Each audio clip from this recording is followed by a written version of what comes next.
This guy is sprinting home, trying to escape the rain as fast as possible. But the moment he bursts inside the building, he freezes. Standing right in front of him is a strange girl. She looks off. Not just unusual, but completely out of place. She appeared so suddenly that he actually drops his keys on the floor.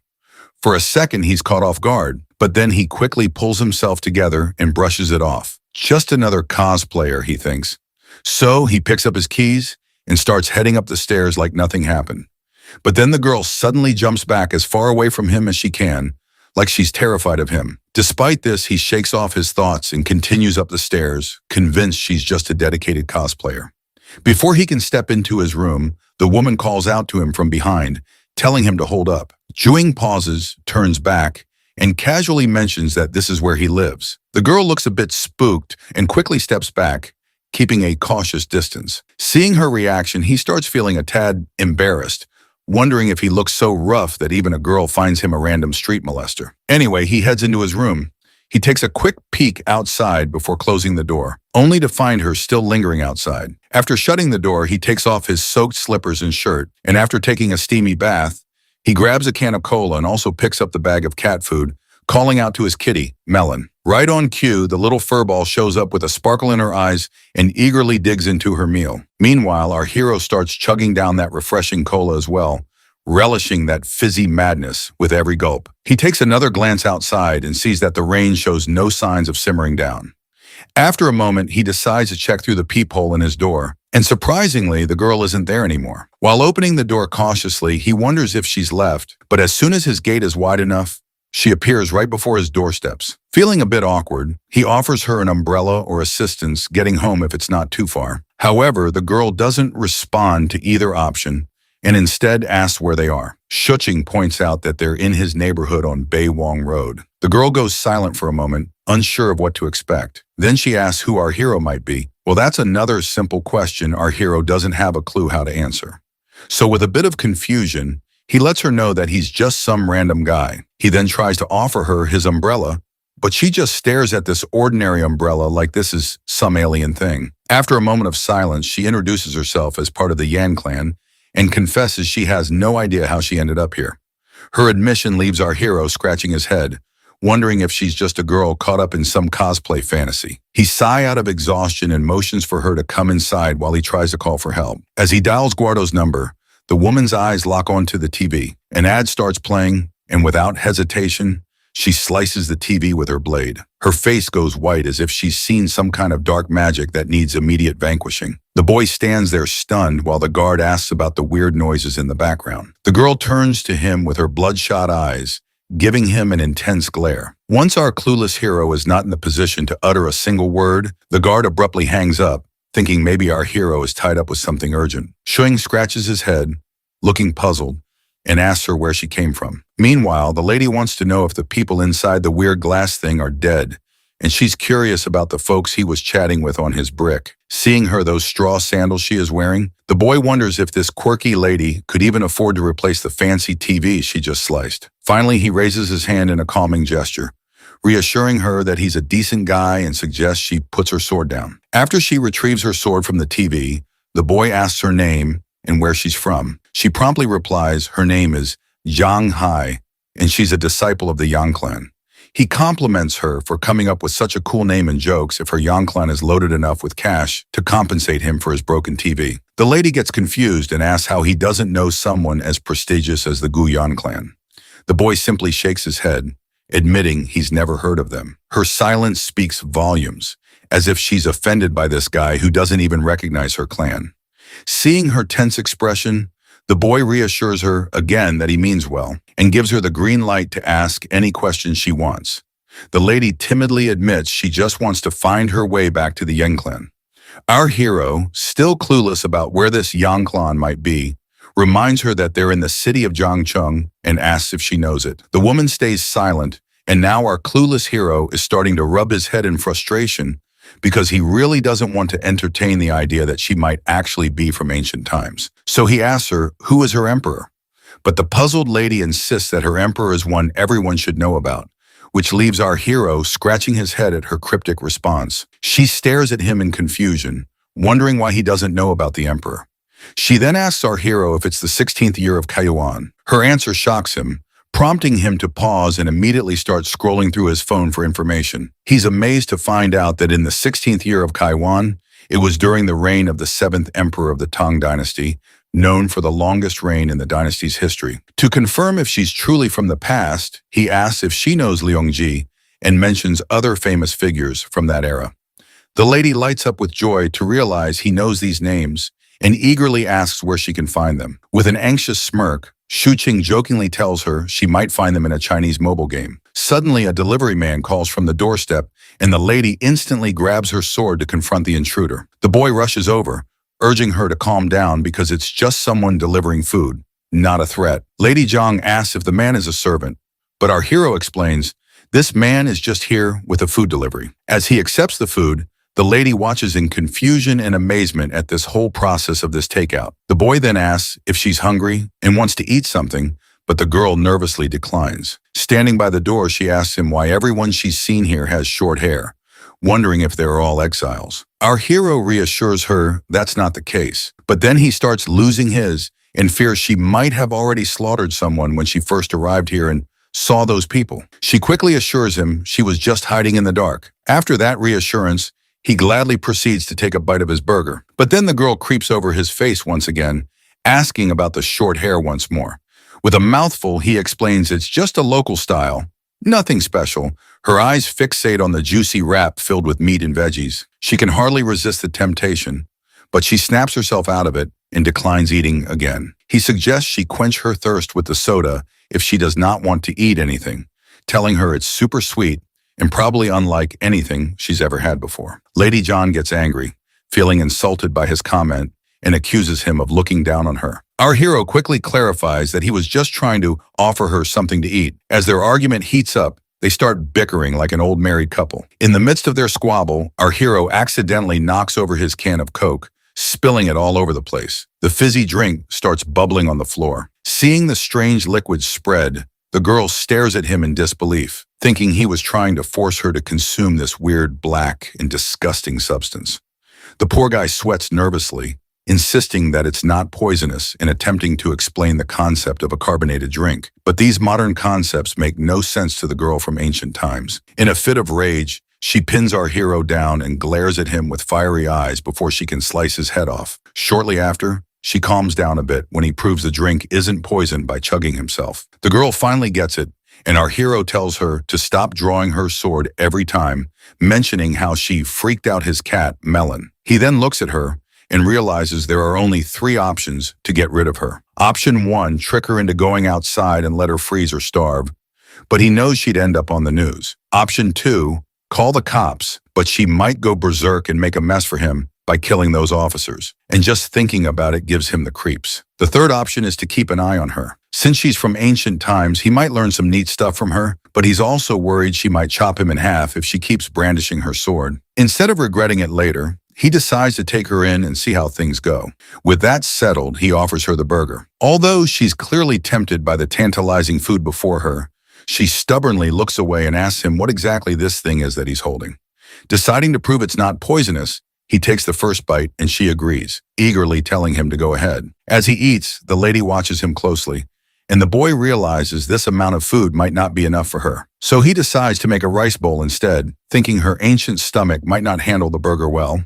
It seems he was just making excuses to eat the burger himself. Seeing him finish it off completely annoys the lady to no end. He gestures for her to sit down, but she cautiously checks the seat by pressing her hand against it before sitting down cautiously. Let's face it, she can't trust this strange guy completely, even though he did offer her his umbrella. His room is filled with oddities, and he eats weird stuff too. So she decides to remain vigilant and careful. She asks about this place again, and our hero reminds her it's Yongcheng City. The lady then asks if he knows how she can return home. This time, our hero panics when he sees her reaching for her sword again and insists she puts it down before he answers. Once the sword is out of sight, he somberly reveals to her that she might not be able to return because they are really far from her home. The girl perks up at this and immediately asks how far away they are. Our hero reluctantly tells her it's almost 1,200 years away. The girl asks what he means by 1200 years. So he explains that it's been that long since she came from her time. Famous folks like Li, Yang Yu Huan, and Lu Shan, all ancient history now, dead and gone for over 1,000 years. She's totally shocked by this news and straight up calls him a liar. But the boy tells her to just look around. Nothing's the same. This world runs on its own rules now. It could be cool if you get the hang of it, but also risky.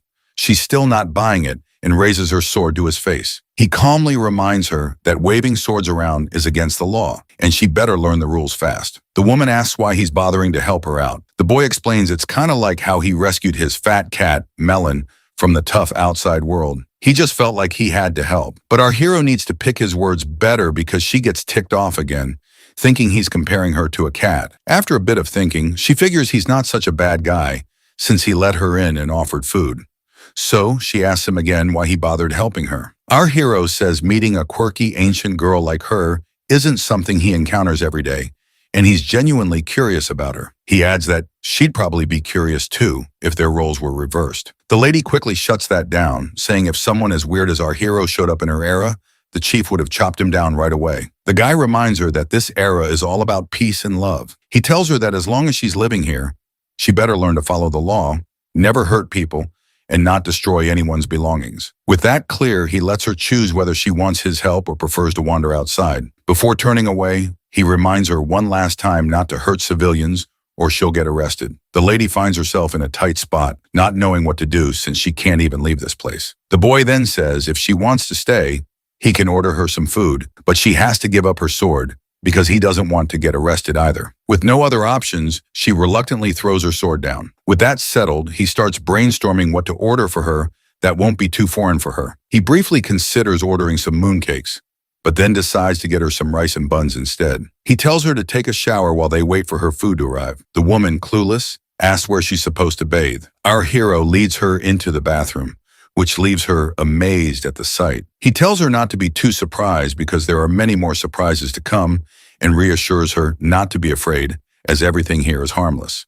For instance, he shows her the shower and she looks at it curiously like a puppy. She tries it out herself and our hero can't resist capturing her curiosity on his phone. He then introduces her to bath shampoo and the concept of toilet. Afterwards, he waits outside while she showers. He rummages through his stuff, trying to find something suitable for her to wear. Inadvertently, he opens the bath door while attempting to knock, realizing she doesn't even know how to lock it. Nevertheless, he informs her he doesn't have any women's clothes, so she'll have to wait for proper clothing. He decides to teach her how to lock the door in the meantime. Shortly after, he is kicked outside, but the lady is now enjoying her first shower in this new world. She even tries tasting the shampoo bubbles, but ends up spitting it away. Meanwhile, our hero is questioning if all of this is actually real. He picks up her sword and closely examines the gleaming blade, deciding to have an expert check if it's authentic or not. The girl emerges from her bath in her new outfit, and while our hero is busy with something else, she asks what he's writing. He doesn't respond immediately, but eventually hands her the paper. It lists out current issues that need addressing,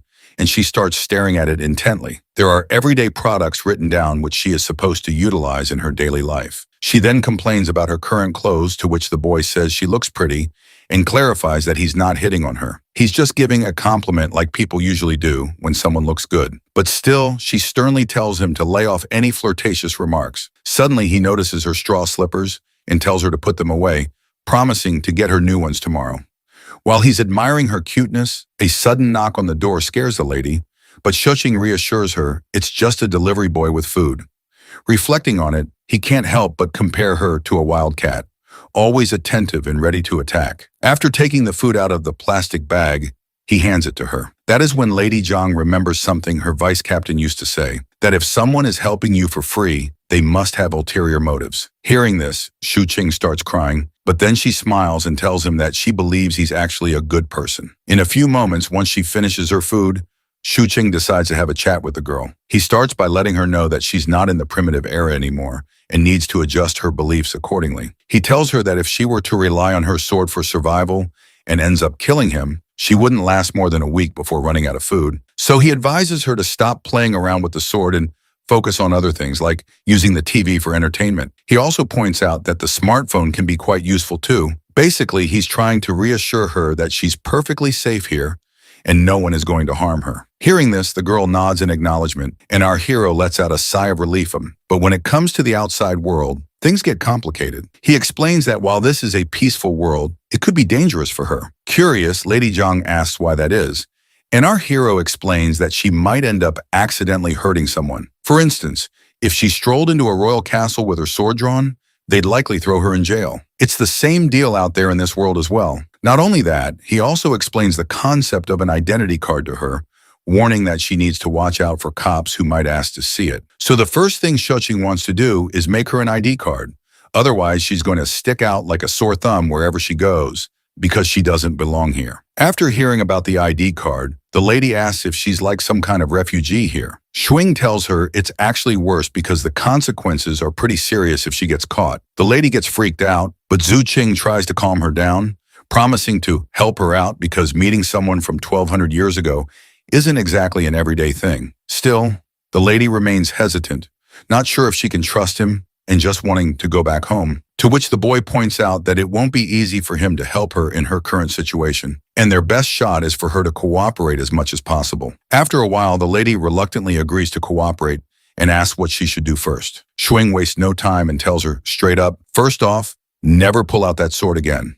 As they settle into a moment of quiet, the girl suddenly looks around and asks Shu Qing where his wife is because she wants someone to gossip with. But the poor guy, as much as he hates to admit it, says, I'm actually unmarried. It's quite a surprise for the lady, and a sudden silence fills the room. Shu Qing quickly reassures her that it's normal not to be married at his age and tells her to make herself comfortable in the spare room he has for her. She nods quietly and follows him as he shows her the new room she'll be staying in. Inside the room, there's a lot of stuff, but Shu Qing quickly tidies everything up, making enough space for one person snugly. It's clear the lady isn't exactly thrilled about staying in this place, especially with a weirdo like him. However, Shuing grabs some spare blankets and neatly arranges them on her new bed, urging her to rest. He understands she must be feeling confused, and he hopes that when they wake up tomorrow, it'll all feel like they were in a dream. He proceeds to leave the room, and before he does, he introduces himself as Shuing, wishes her good night, and leaves her alone in her room. The lady first places her sword back and then sits on her cozy bed. Once midnight strikes, Shuing finds himself awake,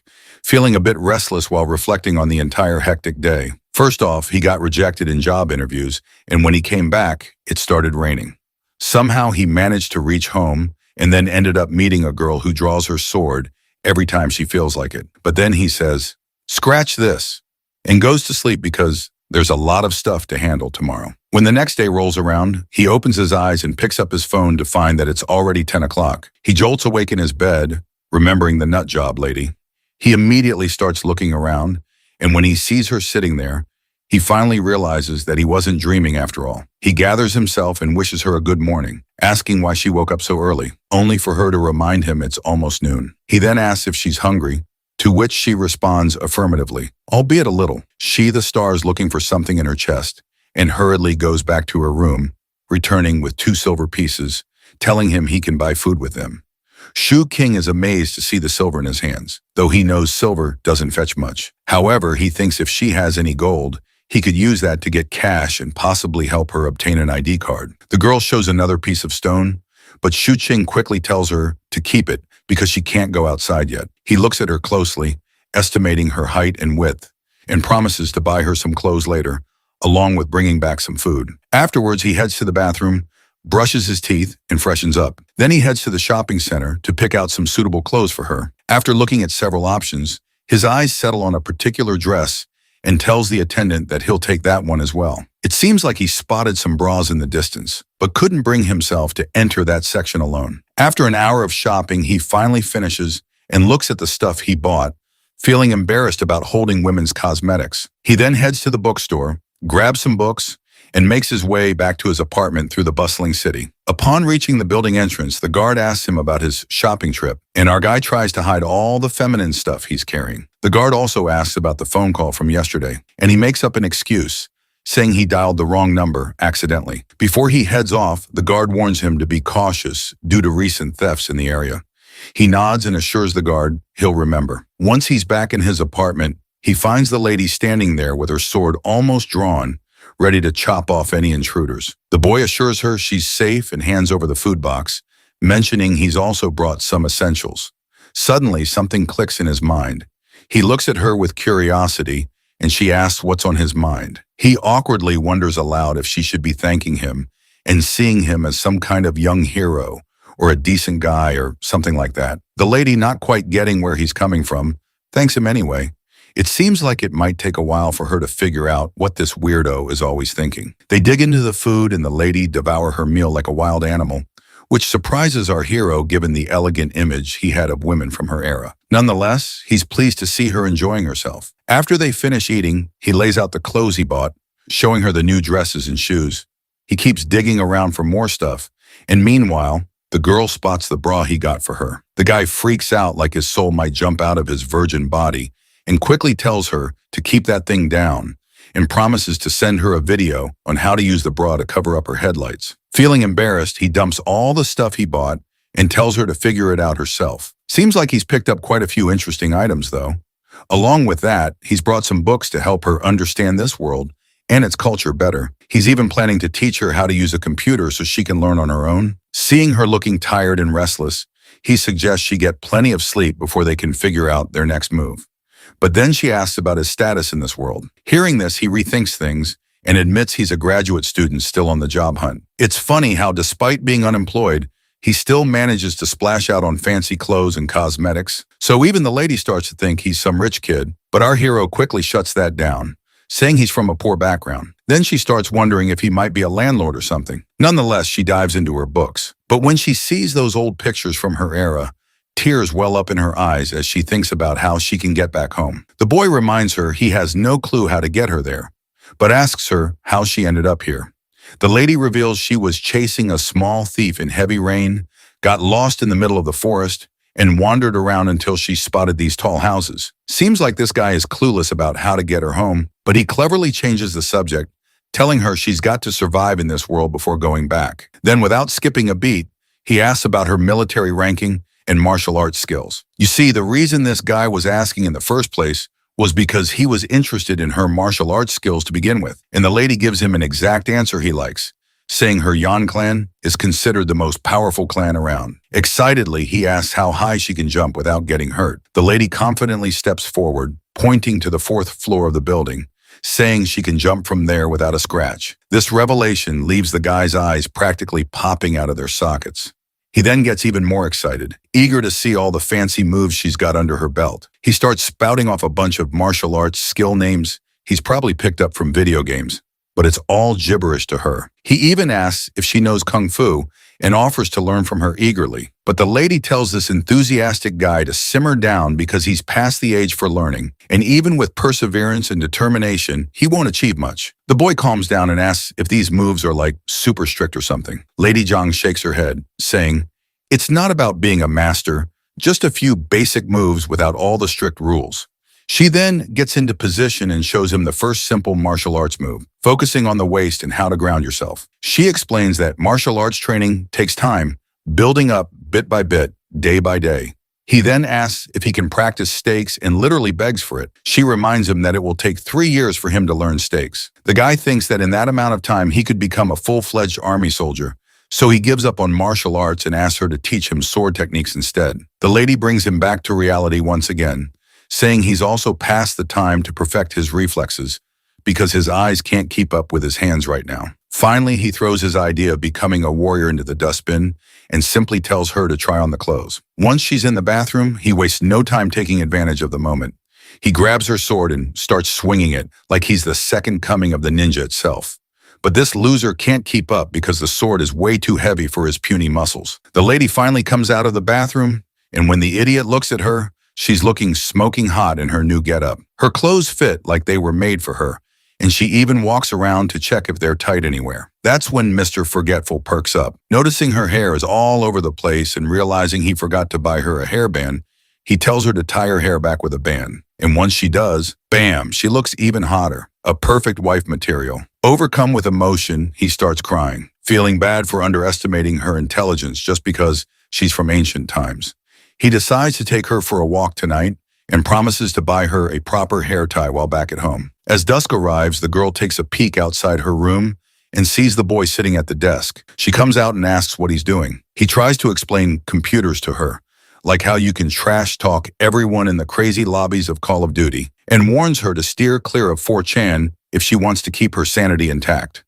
The boy then asks if she's having fun reading books. She admits that most things are flying right over her head, but she's slowly learning. The dude tells her to take it easy, reassuring her there's no rush, and reminds her she's already brave and smart. He jokes that if he were in her shoes, he'd probably be a lost cause. Lady Zhang looks at our hero warmly, cheeks turning tomato red. While he's chilling at his desk, the lady sneaks up behind him again and asks if he doesn't have to work. He shrugs, saying he's already hustling to make money in this world. But when she imagines someone making money, she doesn't picture a schlub staring at a giant screen. Our hero explains he's trying to make some quick cash online. Since she wouldn't get all the tech stuff, he suggests she start with the basics. His mind is struck with a bright idea as to how to make her familiar with some basic stuff. He asks her how strong her chief's martial arts skills are, and she replies, pretty darn strong. So the dude plays a video on his computer and asks if these guys on screen are powerful enough. The lady's eyes light up as she watches the intense fight scenes on his screen. He looks at her with the same enthusiasm and asks for her thoughts. With a timid voice, she admits these moves are something she has not seen in her life before, and just imagining fighting these characters makes her nervous enough to pray. He then pulls up another ridiculous video where a guy smashes through an entire wall with just the palm of his hand. When she sees this, she's absolutely terrified out of her mind, trembling as our idiotic hero eagerly asks what she thinks of the video. With a pale face and a voice tinged with fear, she asks if everyone here possesses that kind of magnificent power. Quick to correct her, he reassures her it's all fictional and none of it is real. This just makes the lady angrier, demanding to know if he's telling the truth. The dude confirms, saying once again that the kung fu she just saw was all bullcrap. He then explains to her that in this world, people create things based on their imaginations. For example, the martial arts he showed her is what people here believe it to be, even though everything is blown out of proportion. Looks like Lady Zhang is starting to grasp all these concepts. He reassures her that with time, she'll totally understand about arts and movies. Shuing then finally asks his original question if her chief's kung fu is better than what she has seen so far. Well, she reluctantly admits it's not. He then asks about flying techniques. She confirms they exist, but most folks specialize in just one. She points out how unrealistic those movie stunts are because physical strength only goes so far. The boy thinks for a moment, pulls up another video, and asks if she can do that move. She mulls it over for a moment, stands up from her seat, and starts swinging her hands super fast, moving like a blur. Shu Qing is totally thrilled to see her nail the technique and excitedly tells her she's got it. She tells him to hit her up anytime he wants to learn it, promising to teach him. With those words, she heads out, leaving my guy doing a little happy dance, probably dreaming of becoming a warrior someday. As she walks to her room, she notices a fat cat in her way, but she ignores the little furball and simply shuts the door in the poor cat's face. Once inside her room, she lets out a sigh in fear, realizing there's actually no one in this world without ulterior motives after all. And the reason our hero is helping her is to learn some martial arts. This new world is really scaring her. All these weird things do not make any sense. But then she glances up at the wide ceiling, grabs her sword, and starts practicing. The noise from her room makes our hero curious if she's not going to take a nap. Feeling tired, he also drops down on his bed, finding it unbelievable that there's a woman right next to his room. The thought makes him really happy though, and he falls asleep with those sweet thoughts lingering in his mind. Suddenly, he is jolted awake by heavy voices. He looks outside to see dusk arriving, checks his phone, and realizes he spent the entire day sleeping. He immediately gets up and decides to take Lady Zhang with him to show her the real world outside. As she puts on her shoes, he advises her on the dos and don'ts in public areas, insisting she not do anything without his permission. After laying out all the rules, he asks if she understands everything, to which she meekly replies, yes. He also doesn't forget to take a photo of her before they head out. However, in the photo, her pretty face looks more like a molester who is looking forward to grabbing some peachy ass in the streets. The boy asks her to give him a smile, but her forced grin is even worse than her usual expression, and he nearly faints seeing it. He abandons the picture idea and decides they should just get going.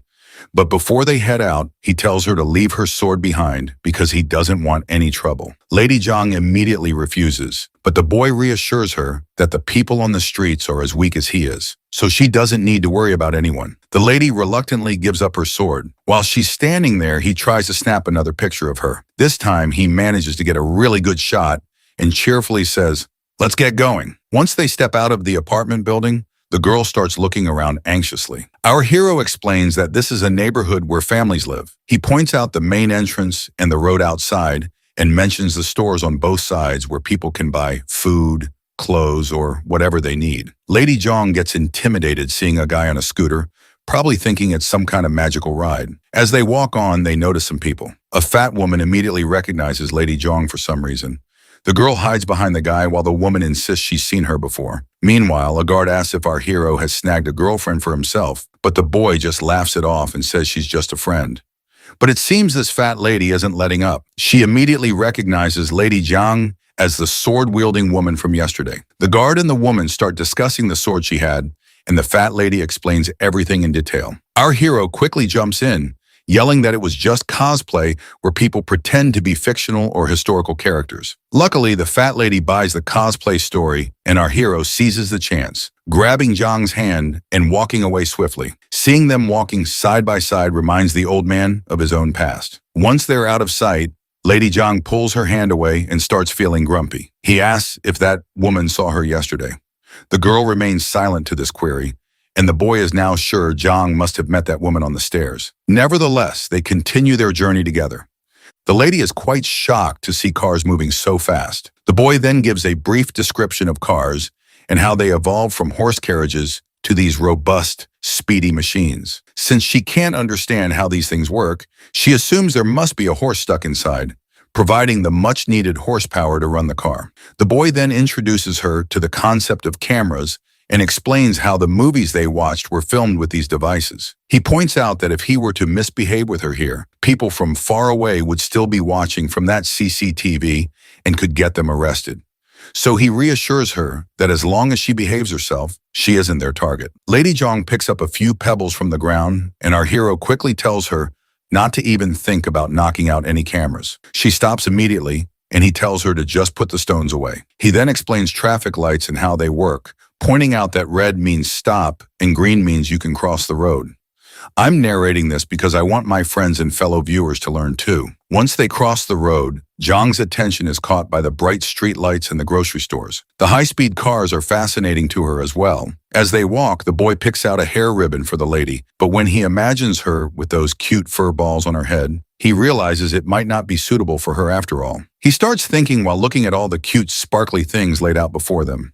Lady Zhang perks up at the sight, and when our hero asks if she likes a particular ribbon, she immediately says yes. Once she has the ribbon in her hands, she starts stretching it vigorously, but then she uses it correctly and puts it on her head, looking all cute and beautiful once again. Even our hero can't help but admire her beauty. As the sun sets and the city lights up, our duo heads into a restaurant.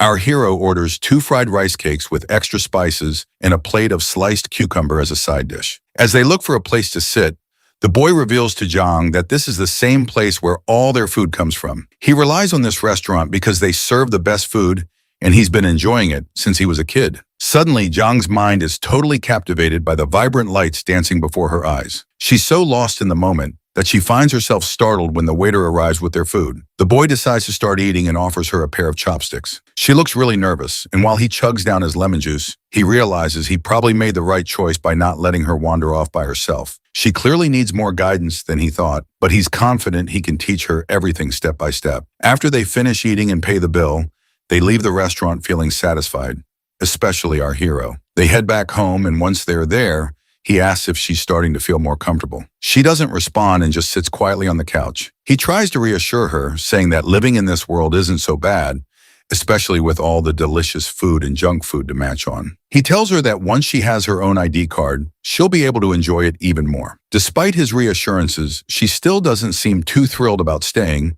and quietly says she wants to go home. But then again, he reminds her that she can't go back home since it's already been 1,200 years. It looks like she has to accept reality. She asks how they're going to solve the identity problem. The dude explains he's no government guy to handle this stuff, but there's always a way, and reassure her that he'll help her. The girl gets flustered and feels grateful for his kind gesture. This time, she thanks him properly by calling him a young warrior. The boy responds with the same brotherly energy, emphasizing that identity is crucial in this world, and without it, it's difficult to navigate. He then asks her where the list he gave her yesterday is. The girl points to the dustbin. The boy is disappointed by her action and tells her to retrieve it right away. Once she gets the paper out of the bin, the lady asks what they'll do if the ID card issue isn't resolved. Our hero points out that she'll be a criminal and there's nothing he can do.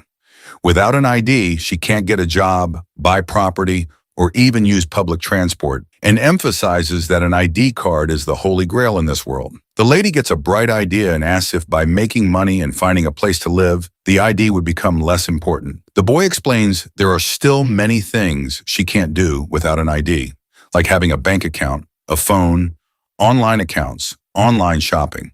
The list goes on. He then opens his laptop, searches for unregistered resident certificate, while also telling the lady to approach the authorities directly for help with her ID card. He reassures her that the worst-case scenario is they might confiscate her, but he's sure they'll treat her nicely. Lady Zhang immediately reaches for her sword, asking if he's thinking about turning her into the authorities. The boy tells her to forget it and just focus on studying first. He suggests she look at history or something, and once she has a basic knowledge of modern society, she can decide for herself. The woman gets silent and seems visibly anxious and sad.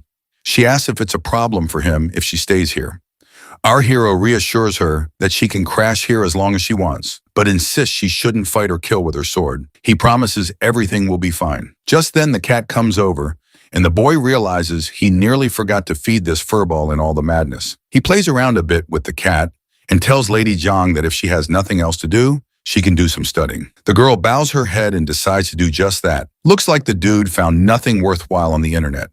So he checks his phone and decides to call someone he knows. He's about to call his best friend Shin Hao, who is now a good police officer, though he's not sure if his internship period is passed, and Shin Hao is now a full-blown officer. While texting Shin Hao, he wonders if he should mention that he's met a girl from 1,200 years ago, but he decides against it and sets up a meeting with his friend without revealing anything about their meeting. Feeling happy, the boy decides to take a shower to freshen up. After the steamy bath, he feels really satisfied.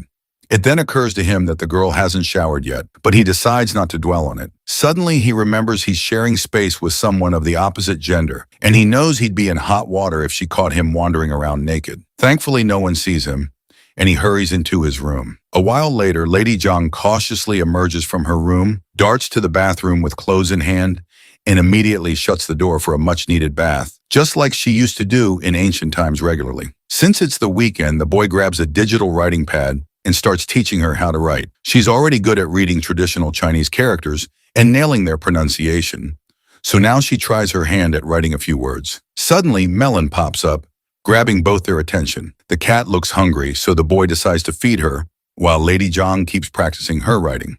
Watching him dish out cat food, Lady Zhang gets curious and asks what it actually is, to which Shuing explains it's food made just for cats to eat. Lady Zhang quickly imagines how they might produce such cat food, picturing pouches hanging from tall trees in her mind. Suddenly, there's a knock on the door, and the boy rushes to receive the food delivery. He hands it to the lady, telling her it's her dinner for tonight as he's going to meet his friend later to ask about her identity card. The girl immediately starts digging into the food, and our hero assures her he'll teach her how to use a phone and computer so they can stay in touch.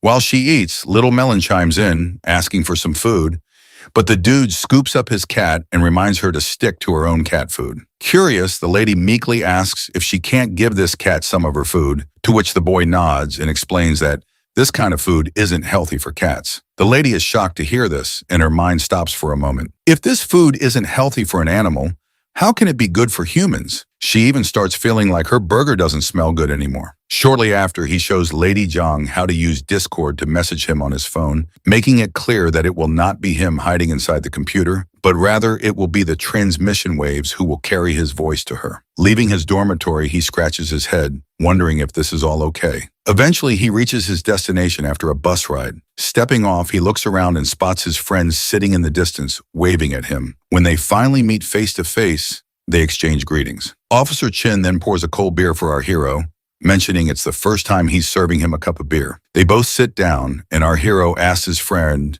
how he can drink as a police officer. Chin Hao explains that he's off duty and dressed casually, just here as an ordinary person. The boy then places his order, carefully, noting all the delicious items he's about to enjoy. They clink glasses and toast each other. Shuing asks his friend how his job is going and what it's like being an outstanding officer. Chin Hao bluntly describes it as terrible, and all the talk about heroes saving the day is nonsense. He shares how he's often pulled into trivial disputes between couples and ends up resolving conflicts with old ladies in the neighborhood. He hardly ever encounters thieves. Instead, he deals with daily disputes and nonsense. But our hero, Shu Qing, points out the brighter side, mentioning how people are generally living and working happily, which is a good thing. As much as Chin Hao hates his job now, he always dreamed of becoming a police officer when he was a kid. However, he stopped growing after hitting 1.6 m. Knowing that the minimum height requirement was 1.7 m, he cried a lot in our hero's arms. Fortunately, when the height requirement was replaced by the high jump, he was excited to start practicing every day, eventually achieving his dream. But after dealing with just trivial disputes, the officer is so worn out that he jokes he'd even fight a woman with a sword if he has to, just to make a big show. Our hero immediately tells him not to joke about such things. Suddenly, the boy changes the subject and casually asks about what happens if a homeless person who has lost their memory wants to get an ID card and work without any proof of citizenship, to which the officer bluntly states that getting an ID card isn't easy, and someone fitting that description is likely a shady person. With the energy of an officer, he asks our hero for the person's name and address he is speaking about. The boy tries to spin a tale about how his mother's brother had a son whose friend is in a similar situation. The officer cuts him off, telling him to stop the nonsense and reminding him that without proof of identity, like a blood test or something similar, they can't get an ID card. The boy presses further, asking if the person he encountered was unidentified and strange, like a homeless guy. The officer points out that if their behavior is suspicious, they must be investigated. Seeing his friend's suspicious gaze, the boy quickly tells him to stop looking at him as if he's harboring a fugitive. He insists he's not here to discuss how to cover up anyone's identity. His friend agrees, reassuring him that he trusts him. He suggests asking for basic information from the stranger. They could also use a person's directory or DNA information to verify details. His friend suddenly grows irritated, telling our hero to drop the conversation and starts downing his beer. The boy jokes that he only came here because he needed something to talk about, otherwise they would not have met. Then he playfully tells his friend to forget everything and jokingly extends his hands, telling him to handcuff himself because he wants to experience what it's like to be interrogated and cuffed. After their banter, our hero brings up the ID card subject again, but the officer's answer remains the same. He gives an example that if it were so easy to get a new ID, criminals would be stabbing people daily and running off with new identities to start fresh. They continue their back and forth, and after drinking a lot of beer, the officer finds himself knocked out cold. Our hero tries to wake him up, reminding him of his duty to resolve disputes between old ladies. But the officer just wants more beer. So our hero tells the waiter not to bring any more. The boy pays the bill while his friend still wants more booze. Our hero then learns there's a 50% discount if you spend 100 yen. So he decides to get a lot of fish for Lady Zhang. After saying goodbye to his hiccuping friend, he grabs his takeout and heads back home. Though he is a bit let down that he got no lead, but he is not sweating it. Once he's back home, he finds the girl fast asleep, and he can't help but admire her beauty. His heart and brain seem to short-circuit as he gazes at her, unsure of the feelings stirring inside him. The girl wakes up abruptly, feeling a bit startled to see him back. He shows her the food he brought, and she quietly says thanks. Not satisfied with just a simple thank you, the boy playfully insists she say it loud and clear. Blushing, the girl says, "Thank you, young warrior," which prompts an exaggerated reaction from the boy, claiming it was an easy task and a small contribution. As he unpacks the food, the girl asks if he drank a lot. He says no and shows her a yogurt pack, telling her to lick it before drinking. He starts rubbing his tongue against the sweet and sour yogurt, and she follows suit, surprisingly enjoying it and diving right in. The boy tells her to eat up and not let the food get cold. As he heads into the bathroom to take a bath, he can't help but smile, feeling the warmth of coming back home and seeing someone waiting for him. After his bath, when he's back outside, the girl immediately notices him. He asks if she checked her clothes, which confuses her at first. Then she remembers the bra he brought for her and feels super embarrassed just thinking about it. Apparently trying to figure it out with YouTube tutorials didn't go so well. Later, she heads to the bathroom to change. She's nervous about trying on the fancy dress since she's used to plain outfits that match her mood. She wonders what kind of prickly princess she'll look like in this new dress. She lays out the bra and dress on the bed, takes a bath, and dries her hair with a blow dryer. She's really grateful for the kind young man helping her adjust to everything, but she knows relying on him isn't a long-term solution, and she can only get so far with her limited knowledge. The sunshine of the next day leaks through the window, and the girl comes out of her room while rubbing her tired, sleep-deprived eyes. It looks like our hero woke up early this time. Lady Jong asks him if he's working early in the morning, to which he replies that he's just watching some news. The girl immediately exudes a gloomy aura, asking if he is a government official. The boy reassures her that he's not, reminding her that if he were, she would already have her much-desired ID card. He then asks if she's hungry and offers to buy breakfast, asking if she'd like to come along. The girl declines and heads to the bathroom, so the boy decides to go by himself, telling her she can Netflix and chill in the meantime. Humming a tune, the boy strolls outside.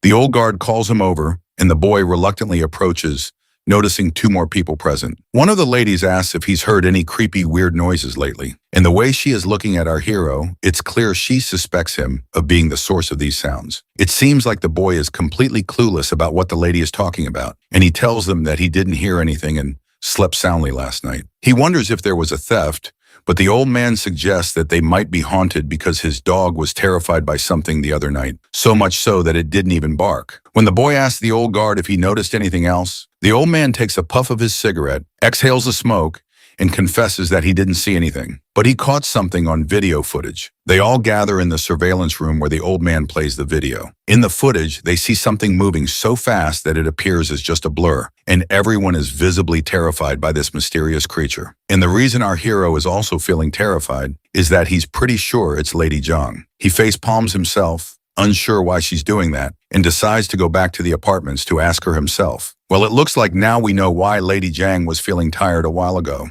She was probably trying to explore this world by herself in the night to learn new things. The boy then asks the old man if the same had happened yesterday as well, to which the guard says no, noting that nothing unusual happened last night. He awkwardly laughs and decides to entertain the idea that maybe there's a ghost around. The bald guy over there and the chubby lady get curious, wondering why a ghost would be playing around in the dead of night, especially in their place. The old man decides to keep an eye out to see if there's some guy lurking around looking for a chance to steal. The boy finally gets back home and wastes no time yelling at her, asking why she snuck out in the middle of the night before. He stares at her with a mix of disappointment and concern. The girl meekly asks how he knew it was her wandering, which just infuriates the boy more. He face palms in frustration, reminding her about the CCTV cameras everywhere that caught her. The girl looks a bit scared and worried about him, so she quickly explains she was wearing a mask. Relieved, the boy sighs and figures, as long as she keeps her face hidden, they're probably safe. He tells her from now on if she wants to go out, she has to take him along.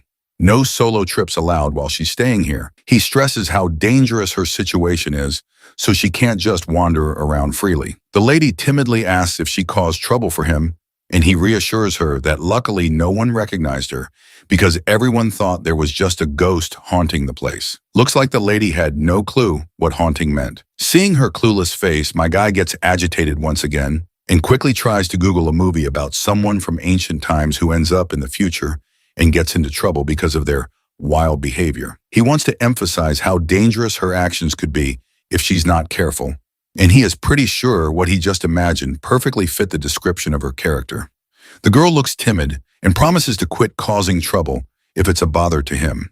The boy then tells her to calm down and suggests ordering takeout later, asking what she'd like, whether hamburgers, chicken rolls, or anything else. The lady responds with a charming smile and thanks him for the healthy food he is ordering for her.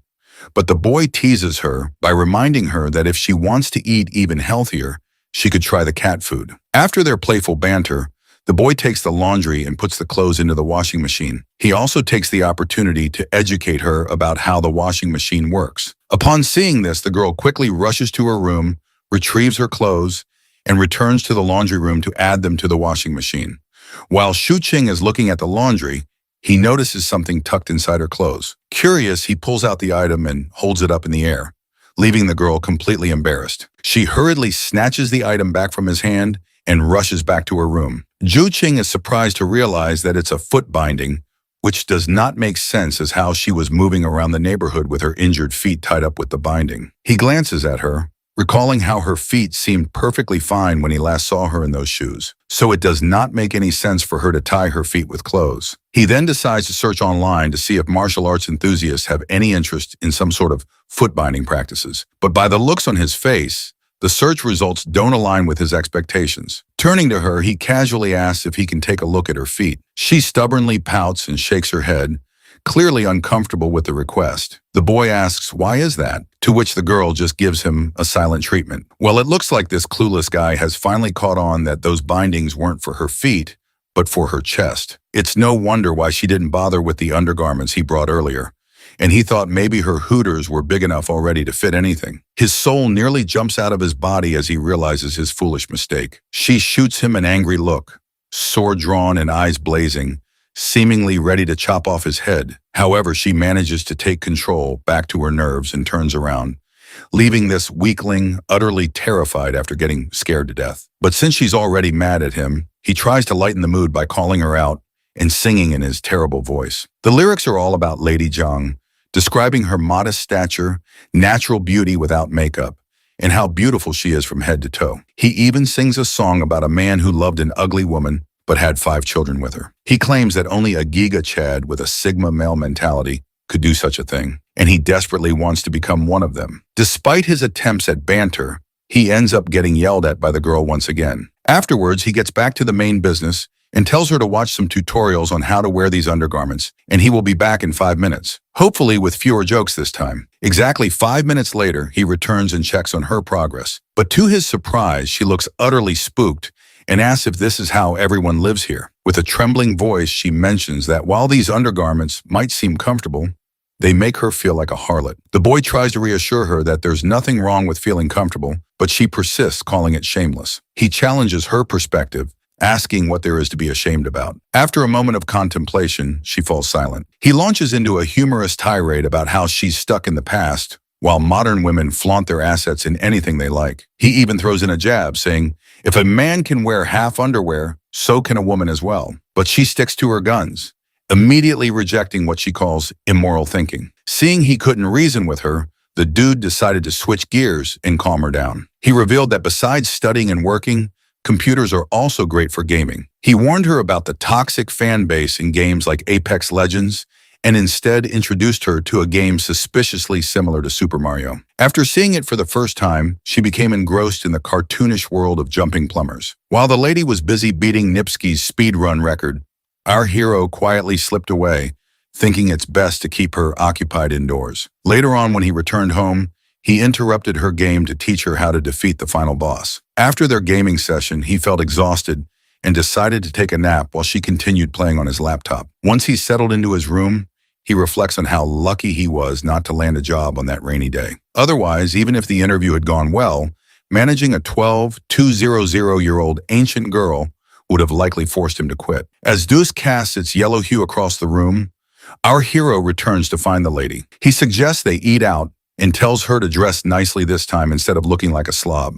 He even advises her to try a different hairstyle. She looks at her options and emerges in a new dress, blushing as she adjusts to the modern style, albeit a bit too modern for her standards. The boy blushes too, struck by her beauty, but quickly urges her to change back to her original dress to avoid drawing attention in public. This sends the girl into a fit of agitation and frustration beyond measure. As they wander outside, the old security guard jokingly asks if he's taking his girlfriend shopping again. Our hero clarifies that they're just friends, not dating. The old man then reveals he's holding on to a talisman to ward off ghosts temporarily until his mahogany arrives. When asked if he resembles the god from the New Year's festivities, Shuing gives a thumbs up and hurries along, noting it's getting late. Meanwhile, Lady Yang is already occupied with her own thoughts about something. Once they're alone, she can't contain her curiosity any longer and asks Shuqing what girlfriend means. He explains it's just a female friend. Perplexed, she wonders why he denied she was his girlfriend earlier. He tells her to be patient and promises he'll explain later. Shuing is pretty sure that if Lady Yang figures out the true meaning of girlfriend, she might just pack her bag and bolt away from his place. As they start walking once again, the boy suggests she watch videos about her kingdom's history, but she expresses reluctance, noting that revisiting her past is painful. As they walk, Lady Yang notices the absence of curfews, street vendors, and muddy potholes in this peaceful environment. Everything feels surreal and dreamlike to her in this prosperous world. Their stroll halts at a tea stall, where Shuking orders bubble milk, tea, and other treats, and urges her to try it. She observes curiously but hesitates to drink. Looking around, she asks if people make money this way in this world, and if she could learn to do such work. Zhuing bursts her bubble gently, explaining she can learn the skills but can't earn money without an ID card. While she sips on her tea somberly, the boy reassures her that the identity card issue will eventually be resolved, so she shouldn't lose hope. He encourages her to enjoy the tea at the moment. As she drinks, he asks if she finds it tasty, but it turns out she doesn't really like it. She mentions the taste isn't quite to her liking, and the pearls are difficult to chew. The boy readily agrees, stating he feels the same and doesn't understand how people enjoy drinking this piss-like stuff. The girl gives him a cold stare, likely not appreciating being the subject of his taste critique. He quickly reassures her that he thought girls liked sweet things, which is why he ordered it for her. While his own drink is a bit sour, he invites her to try his drink instead. She cautiously sips his drink through the straw, and as the delicious flavor hits her palate, her face lights up with joy. So the boy exchanges his drink with Lady Zhang's pearl tea and gives her a gentle smile, genuinely pleased that she enjoys it. As they continue their outing, Lady Yang starts to feel that something isn't quite right, but decides not to dwell on it, focusing instead on sipping her drink once again. After finishing their meal, the boy shamelessly burps, indicating his full stomach. He suggests taking a quick tour before heading home, and they stroll through the vibrant city in the middle of the night. Suddenly, the boy decides to stop at a bus station and suggests taking her somewhere good. Since this is her first time hopping onto the bus, he tells her not to panic and just follow him. The boy proceeds to put a coin in and enters the bus, guiding her to a window seat so she can enjoy the ride to the fullest. As the bus starts moving through the busy streets, the girl is amazed by everything she sees outside. The boy is a bit surprised that she isn't overreacting, considering it's her first bus ride. She reveals that she has ridden horse-drawn carriages many times before. Once they reach the Liang Bridge station, they exit the bus and he introduces her to this new place called Lanjiang. He eagerly and proudly tells her that in her era, this place might have been desolate, but now it's the heart of the city's nightlife. As she takes in the sight before her eyes, she wonders if this is even possible. The boy encourages her to find her own answers by studying history if she finds it hard to believe. While they stand by the river, the boy takes out his phone and doesn't waste a moment before capturing a memento. The girl happens to be looking in his direction, creating a perfect pose for a picture, and our hero captures that moment with a single click. At that moment, he also promises her a trip on a plane once her identity card issue is sorted out. The idea of soaring into the sky is completely new to her, so he reassures her once more and says that for now she can stay in his cramped little room and learn about the world. Curious as a child, she asks, "What comes after understanding the world?" The boy pauses, thinking for a moment, and explains that she'll achieve true freedom, gaining a clear sense of what's right and wrong for her, and she can fully enjoy this future world. Checking his phone, he announces that the time has come. Right on cue, fireworks burst into the sky, painting it with vibrant colors and light. She can't help but wonder if her family would be amazed by such a magnificent sight. He smiles at her and encourages her to enjoy this time here on behalf of her relatives as well. The next day arrives, and the news our hero sees is rather unpleasant to say the least because Lady Yang can be seen doing her ninja moves outside by the lightning poles. Of course, the dude's face sour at the sight, but it's also kind of reassuring. Since she played ninja at midnight, the guards have been on patrol more frequently, so there wouldn't be any real thieves around for a moment. Suddenly, Lady Yang notices people gathered outside and curiously points her finger towards them, asking what's going on. Shuqing gets creeped out as he realizes they've started to perform rituals to ward off the ghosts in the area. Shortly after, they dig back into their meals and the lady points out that Shuing's lifestyle feels like being in a prison. He chuckles and reminds her how they went shopping earlier, watched documentaries, had lunch, shed a few tears over some anime, and then had dinner. He tells her that it's called having a home and an otaku's lifestyle, but the girl does not seem to understand anything.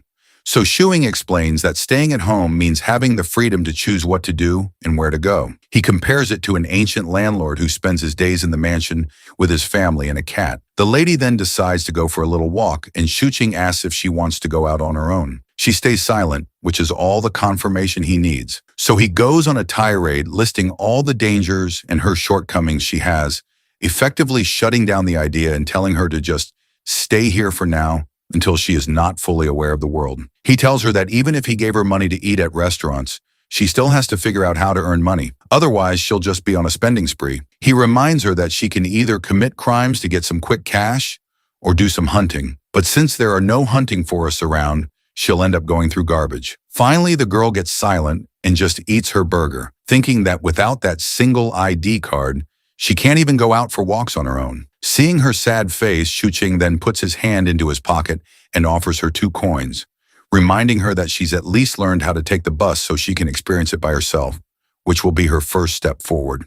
But the girl refuses to take the coins, saying she hasn't learned anything. Shuqing, however, forcibly gives her the coins, telling her to spend some time outside and assuring her that she's learned a lot in the first month she's been here. Curious, the girl asks if there are really ghosts out there, so he points at the people outside doing their ghost-busting routine.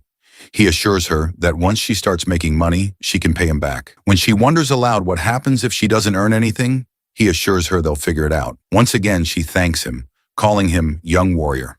The boy then runs a game on his computer where she can play a character, explore, and learn how to make some cash. He suggests she give it a try to see if she gets the hang of it. When she asks why she can't just do what he does and work online for money, he explains it's pretty complex and she should start with the basics. Suddenly, the doorbell rings and the boy freaks out, telling her to hide in her room. But the person at the gate gets all antsy and yells at the boy to open up. When he hears that voice, Shuing gets even more jittery and hurriedly guides her into a room and locks the door before finally facing his father. There's this grumpy old man staring him down. The boy nervously says hi, but the old man adjusts his glasses and insists the boy call him landlord for now. The old man then looks around, demanding to know if his son has found a job yet. The boy, addressing his father as landlord, assures him that he will pay the rent on time and defends himself, stating that since he can afford the rent and his current lifestyle, he does not feel the need to have a job. When the old man spots some RPG game running on the computer, he gets even more annoyed and makes it clear that if his son doesn't find a job by next month, he's hiking up the rent, no questions asked. His dad scolds him that he's not had a stable job ever, and he's always playing with weird things. God forbid if a man has a hobby or OnlyFans. Shuqing gets annoyed and tells him that he's sending his money to him right now, or if the landlord just came to see if he's going to work on the National Day holiday. These millennials and boomers hate seeing Jensen's knowing their rights. So his dad gets mad at him and threatens him to find a job, or he will increase his rent. But of course, he's a man with brains. He tells him to lower the rent since the place is haunted and has a terrible environment. Annoyed, his dad begins to leave when out, all of a sudden, the OnlyFans allegations are proving themselves to be true. His dad sees women's gowns hung in the bathroom. And before he could explain, Shuqing's dad is very sure his son is soon about to become his daughter, getting back shots by some closeted Black American. As his dad waits for an explanation, Shuing knows that he'd better tell him the truth rather than being known as the gay disappointment who bends over and dresses up as a woman. Other than that, the neighbors would end up telling his dad that there's a girl living with him anyways. So he makes up a story that it's his friend's sister who has come to stay with him for a couple of days. He knocks on the door and urges Yang to step outside. She does so and he introduces her to his dad, hoping she doesn't do anything weird. Jong wonders what to call him, almost calling him dad, and the dad notices that, but she calls him uncle and bows down in respect. Shuing's dad grabs his hand and takes him outside to have the talk, though the dad assures Yang that they'll be back. Outside, the dad asks for an explanation, to which Shuing says that it's just a friend's sister who is there to spend a few days at his place. He further asks his dad to not come over and hand over the spare key so he can give it to her, although he just wanted the spare key because he doesn't want his mom or dad to find her alone. That would be way more unexpected and complicated, but his dad wonders if that's his girlfriend, and he denies straight away. But his dad ain't that dumb. After all, he was 17 once too. That's how he got Shuqing's mom to spread legs for him. The dad asks how old the girl is, and Shuqing admits she's 18. That's what 14-year-olds these days lie about too, so they can end up being baby mamas to men who don't even want them. The dad sounds unconvinced, but that annoys Shu Qing, to which he says that even if they are in love, what's there to be surprised about? Well, probably he's unable to believe that someone could love his dusty son too. Well, the dad came down to check if he can pay rent and have a job, only to find a chick in his apartment. His dad once again points out he doesn't have a job, to which he bursts that being a content creator pays off well too. Well, his dad ain't even wrong. It's high time he finds a real job being a McDonald's cashier. Being annoyed, he asks his dad what the rent and utility bill is, and then transfers it to his dad right away. He urges his dad to give the spare key because now he's properly renting out the apartment. Xing's dad tells him to pay on time every month or else he will have to pay more than others. And if he has a problem with it, he can find some other apartment. But the boy's smart. He knows whatever his dad owns will be his someday. So he continues to stay here. The economy got him excited about his dad's demise.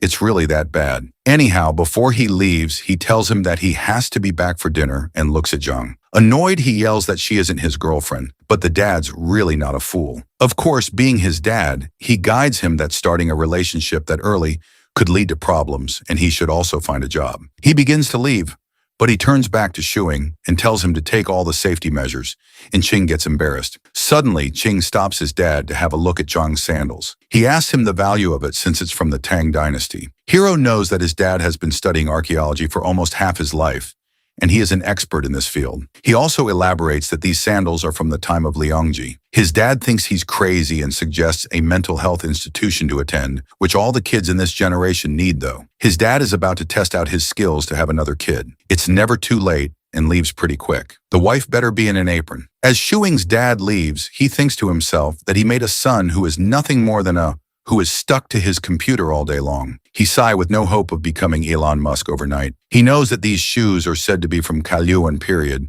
while also being from a week ago. Both statements are correct since there's a thin line between the past and present. Once it's punctured, anyone could fall through it. Anyways, the boy urges his dad to take a closer look and doesn't let him leave. His dad gets angry at the disappointment he created named Shuing and yells at him to get realistic with his life. He compares his son with his cousin who became a police officer. How? Shuing tells him that he's a freelancer while he hides Yang's shoes behind him before she thinks he's a creep. His dad doesn't get what a freelancer is, so he scolds him again, giving him daddy issues. Seems like he's about to give him a premium package of daddy issues as he takes Yang's sword to hit him. The sword hitting the hero doesn't scare him much, but knowing Yang would go crazy is what concerns him more. He begins to take it away from his dad, but Gramps definitely got a good grip. But our boy, being clever, tells him that this is definitely not an antique, but a toy, and his dad falls for it and gives him back the sword. He begins to leave while again telling him to get a job or take a civil service exam. As his dad finally leaves, Shuing looks at the sword and sees not a single mark of oxidation,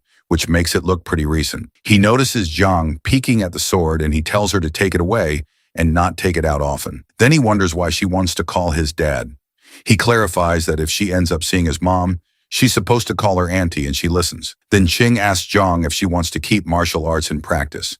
So badly, he wants to become a master in a quicker way. Someone whose stamina is so low that they bust just seeing a woman, having no way to become a master overnight. But he does know that it's useless in this era. So he brushes off the thought and takes Zhang to play the game with him. Qing thinks that he has to treat her like a child and teach her everything step by step. Kids mostly learn through toys and games, and online games are considered games too, having the same nature. Then he guides Yang how to play the game. She wonders how they make money off it, and he explains that once she learns how to play it, she can play it for others and they'll pay her. Qing explains to her in detail so she might not think that he's deceiving her. So he explains to her that this is sort of an entertainment for jobless people who have nothing else to do like a hobby, but there are still many people who don't have the time to play since not everyone has as much free time as he does, so that people like him who have more free time can play for them. Zhang still doesn't get it, asking if they don't have enough time to play, so would they hire others?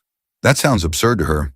But he elaborates that they already spent money to purchase the game, so they won't spend their time playing with an example. He knows that she's safer being an internet addict rather than coke addict. I mean, running out of the house. Shuqing doesn't want to think about the future right now, just the present for her survival. Suddenly, his fat-ass American-coated cat begins to rub itself on his feet, and he tells it to shoo off. So the cat goes and jumps on the computer table and then sits on Yang's lap, making her blush. In the police station, one of the police officers wants to order a meal together, and they ask Hao as well, but the soft boy politely declines. He sighs and says they have nothing to do today, which is boring him, suffering from success. As soon as Hao says that, all of the police officers look at him, confusing him. One of them asks if his master didn't teach him not to say that. Suddenly, the phone begins to ring, and it's a work call, and now they got to work all night long. Later on, Hao is taught to never say by the old police officer in the car, "We have nothing to do today." As soon as anyone says that, they get tons of work for the whole night. It's something metaphysical, and they don't have any explanation. Hao thinks if this is the same thing mentioned, speak of the devil. Then they both reach their destination, and they headed towards the 6th floor of building number 14. It was late at night in the residential compound, and suddenly they spotted an old alcoholic man. They ask him what he's doing there. Definitely not rehab. The old man yells, "What took them so long to reach?" Because he wants to go inside to his wife. He's smelling so strongly of alcohol, like the way a ran-through smells like a can of sardines, which makes Howell nauseous. The police officer knocks at the door, and the wife opens up. She wonders what the police are doing here since she didn't call the police on her husband. It was the husband himself who wanted to go inside since she locked him out. She apologizes to the police for inconvenience and promises to teach him a lesson. Lucky old man is about to get some spanking tonight, but it seems like the old man doesn't like the idea of getting a lesson, so he screams at her that she'll be the one getting the lesson. Would love to see what happens between them. As soon as the police see the man angry, they threaten to arrest him so they can sober him up by locking him up. The old man gets sobered up by the thought of it, and hence another case gets solved. Then as they are leaving, they get another case. The curse that Hao is putting the rest of his co-workers would have had us bawling.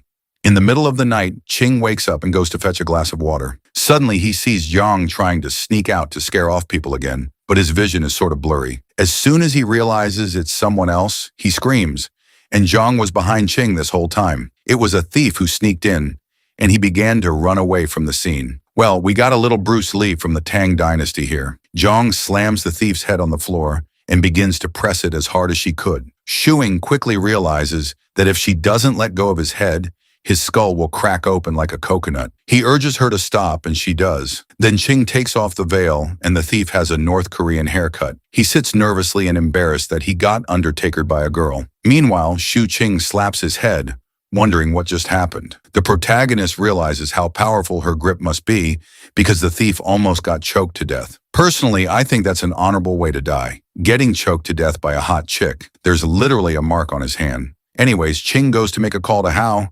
Since he's also a policeman, the thief begs him not to call him and spare him, and he's already gotten beaten up, so he promises to learn from his mistake. Coldly, Ching says that he deserves to be beaten up because people's hard-earned money isn't his, and he should instead find a job. Yeah, projecting his daddy issues on the thief.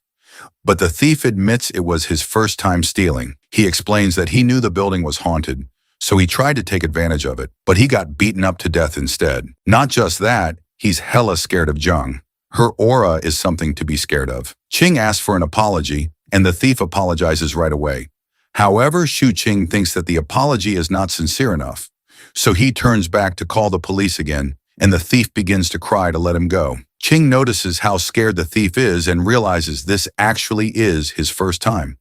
Well, there's certainly a first time for everything. Ching, being kind, lets him go from the same way he came inside.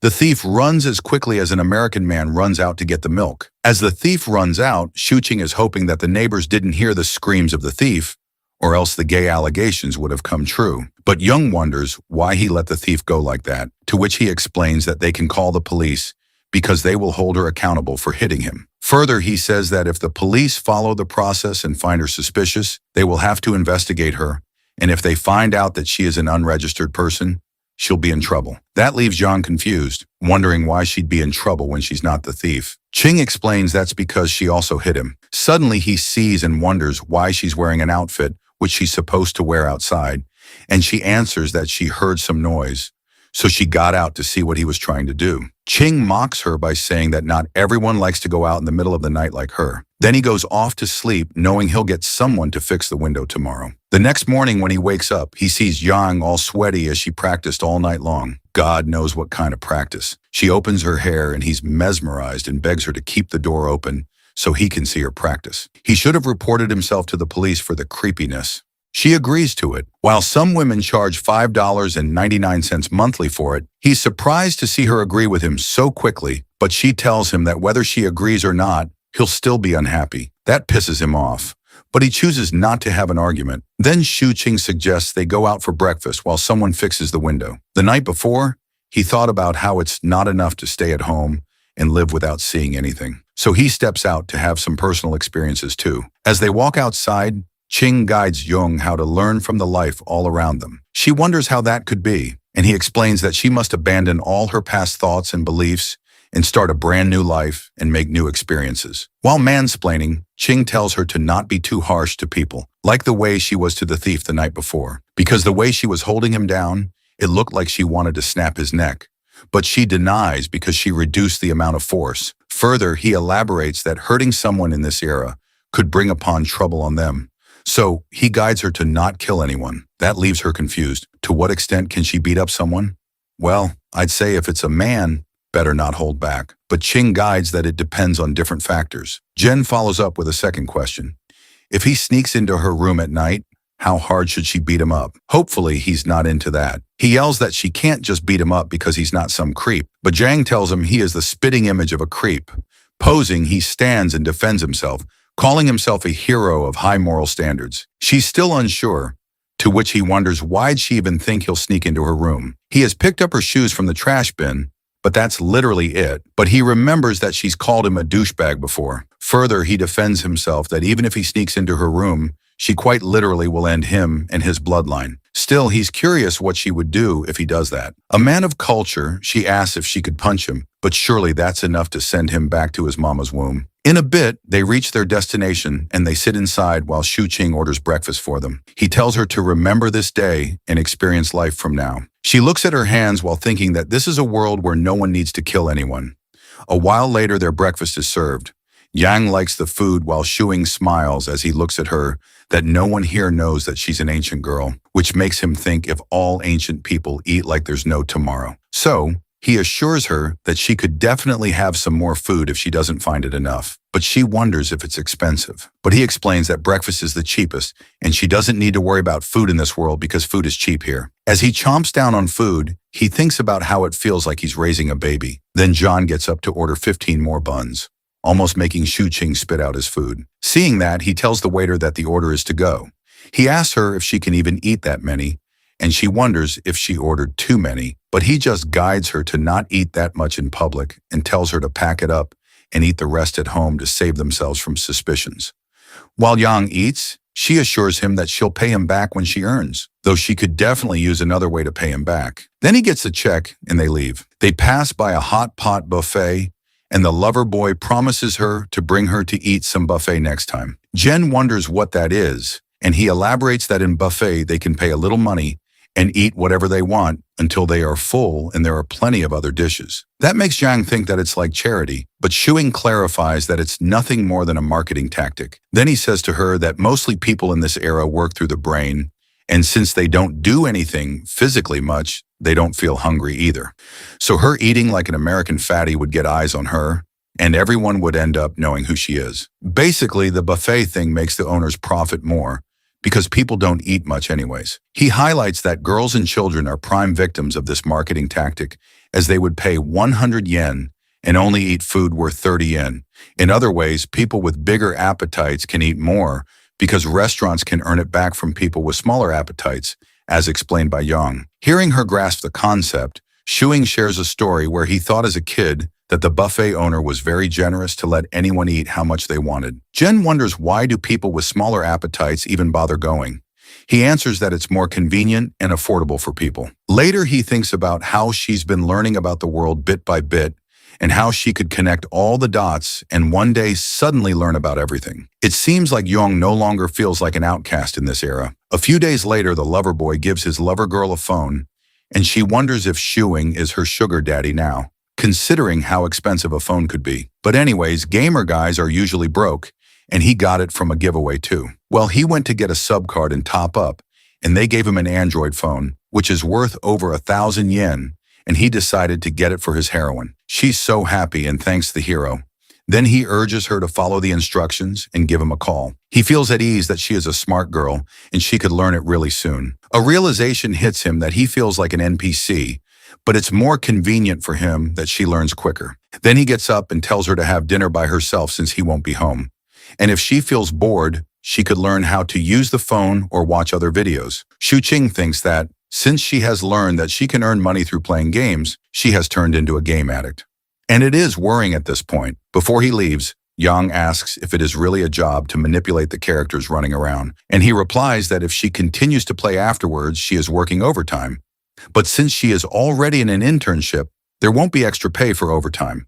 Then he reminds her that she should eat, and if she needs anything, she needs to call him. He leaves to go see his parents.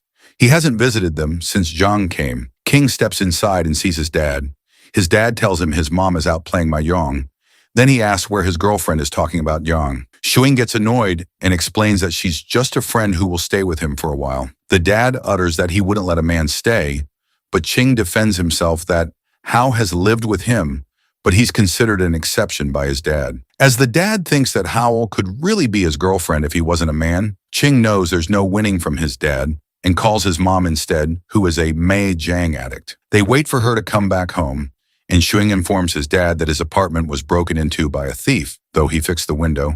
But can he reimburse him for the cost? His dad mocks him that there isn't anything worth stealing at his place, and the only thing that is worth stealing is the computer which he sleeps with. So nobody can really steal it from him. He's committed to his computer. Can't really judge the gender of the computer. Will end up getting me canceled. His dad asks if he was hurt, but Shuing explains that the thief was beaten up and chased away. Of course, not by this weeb. Then his mother returns from mahjong and begins to cook right away. She seems happy, which makes them think that she probably won more than usual today. As she cooks, she wonders where her son's girlfriend is.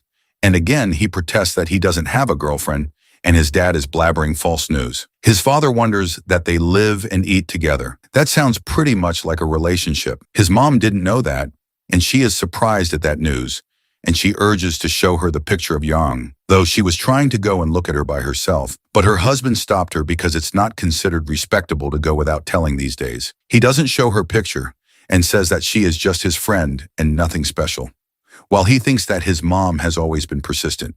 So she won't let them go until she sees it. So he ends up showing a picture of her, and she thinks how pretty Yang is. Of course, being a boomer, she starts swiping through the album and wonders why he has so many pictures of his just friend. He snatches back his phone while thinking that this is his record of observing antiques and wonders why has his mother started discussing her so much as if she is her daughter-in-law. The thing about Shuing is no matter what Jiang is doing, he always quickly takes random pictures of her. Even though they aren't officially dating yet, he definitely feels something for her, and she quite literally stays with him. Anyway, back at dinner, his mom asked him which school she goes to, but he replies that she doesn't attend school. His mom wonders why a pretty girl like Yang wouldn't go to school. He doesn't understand what being pretty has to do with going to school, because to him it's normal for someone from a poor family not to attend. His father mocks him, questioning why a girl who's good at her studies would even consider dating a loser like him, because all he does is sit at his computer all day.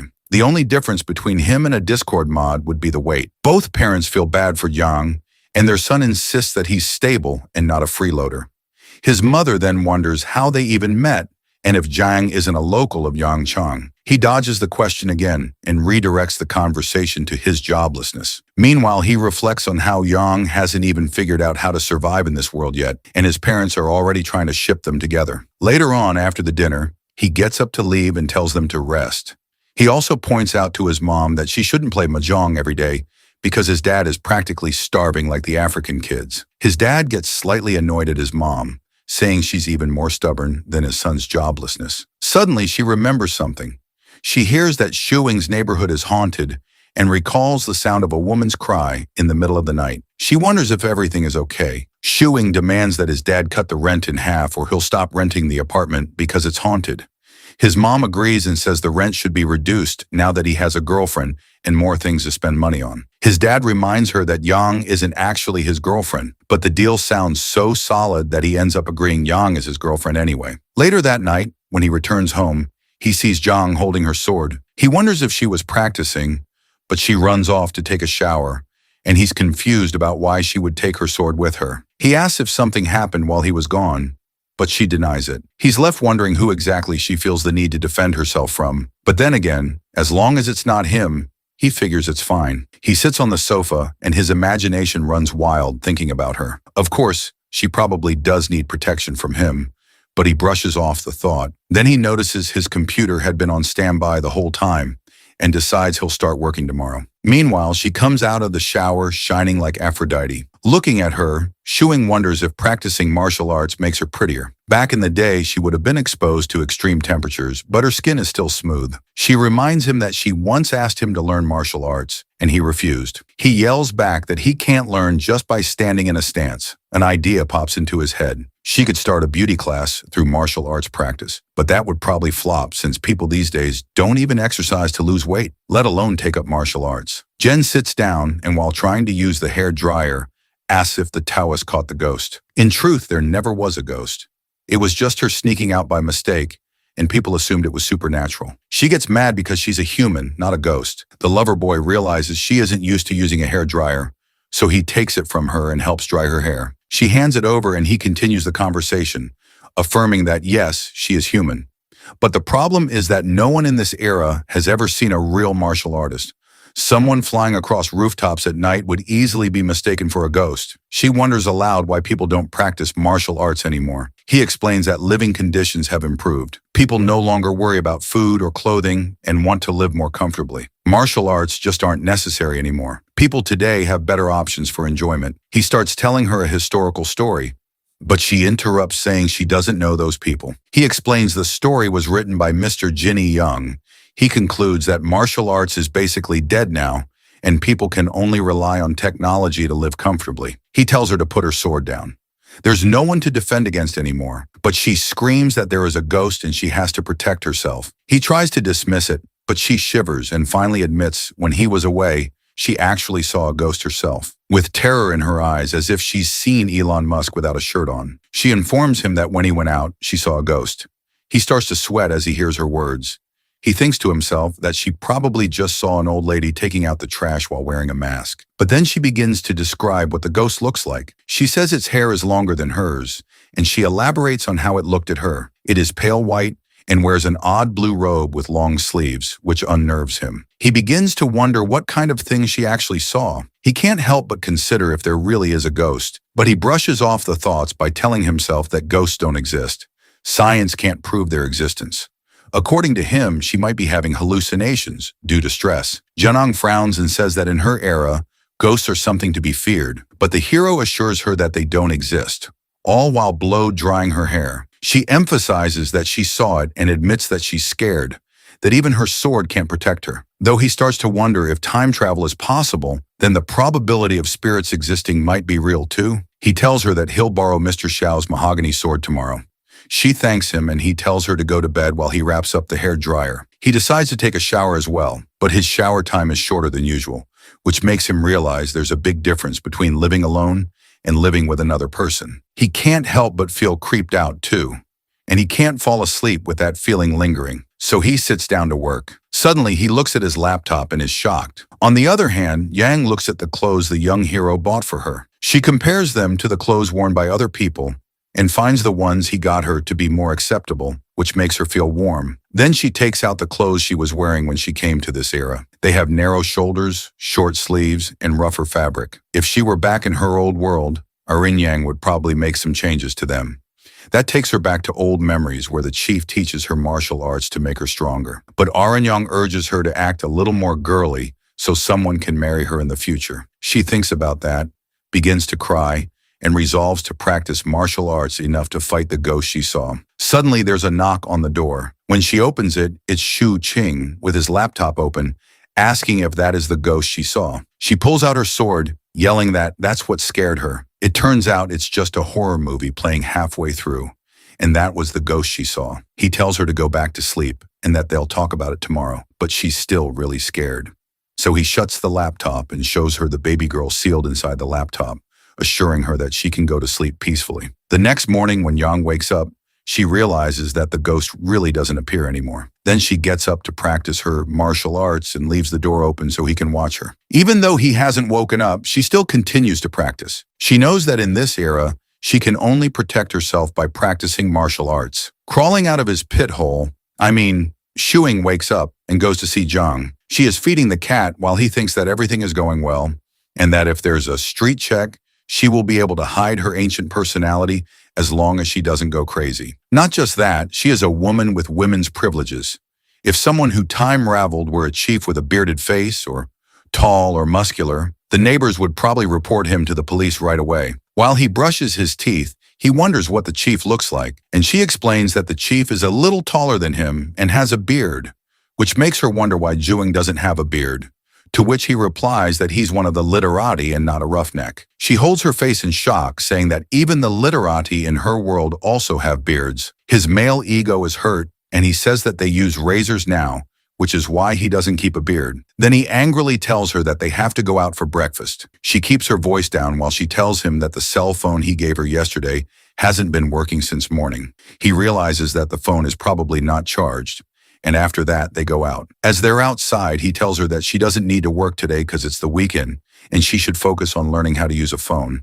He explains to her the concept of Wei Chun, which she can use to make and spend money. He opens the bank app and shows her that her balance is 0, and he transfers 100 to her so she can spend it however she wants to, and she can pay him back later. It makes him think that he has never lent anyone money, and the ones who usually need to borrow money have never borrowed from him. So this is the first time in his life that he is ever lending money to someone. On the other hand, Hao reaches back home and asks his dad if there's anything to eat since he's as hungry as an African child.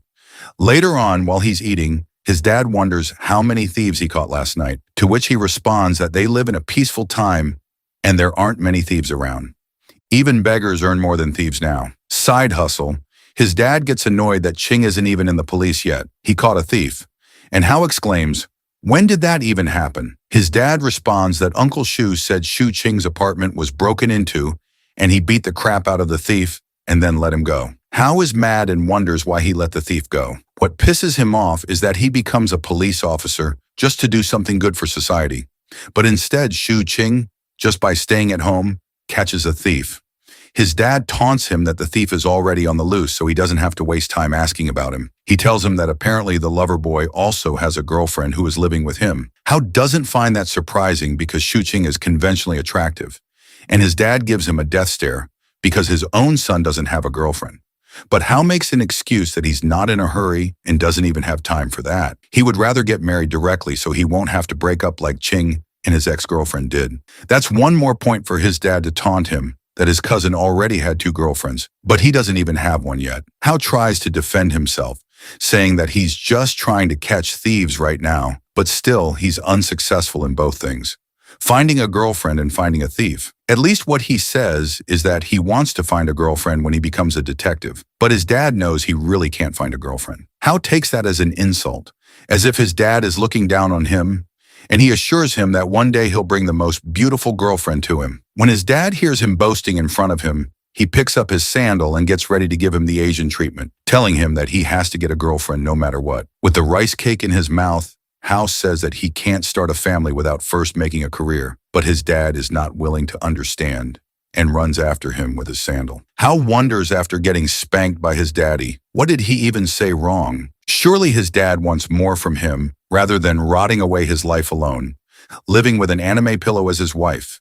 As Hai gobbles down his food, he gets a call to hang out later on, but he denies as he has to be at his job. He feels sleepy after the night shift and goes to sleep while he asks his dad to wake him up at 400 p.m. Coming back to Qing, he gets a call for a party too, and he knows Hao must be busy later at night. Definitely not banging chicks. Qing and Zhang enter the apartment while he's still on the call, confirming the dinner and wondering if he could bring Zhang with him too. After the call ends, he informs her that he'll be taking her to a party tonight. He asks her not to mess around and just listen to what he says.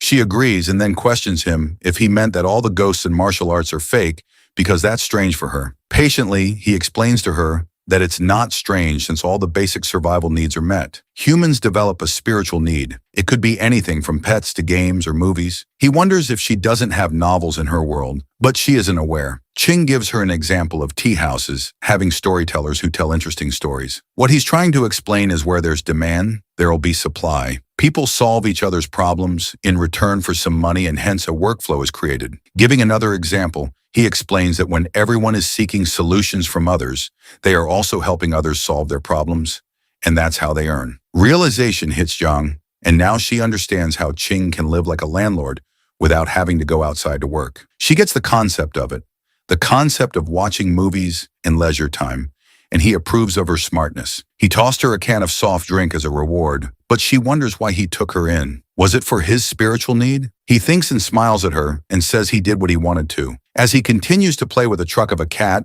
she thinks that the young hero is really just a person with a big heart. She opens the can, and the entire soft drink fizzes up and spills on her. He hands her over a tissue to clean up herself. The world would become a boring place if everything was to be done with a purpose. Later at night, as they're making their way to the party, he guides her that she can eat and drink whatever she wants except for the alcohol, and there might be a lot of people coming to the party later on. They reach the place.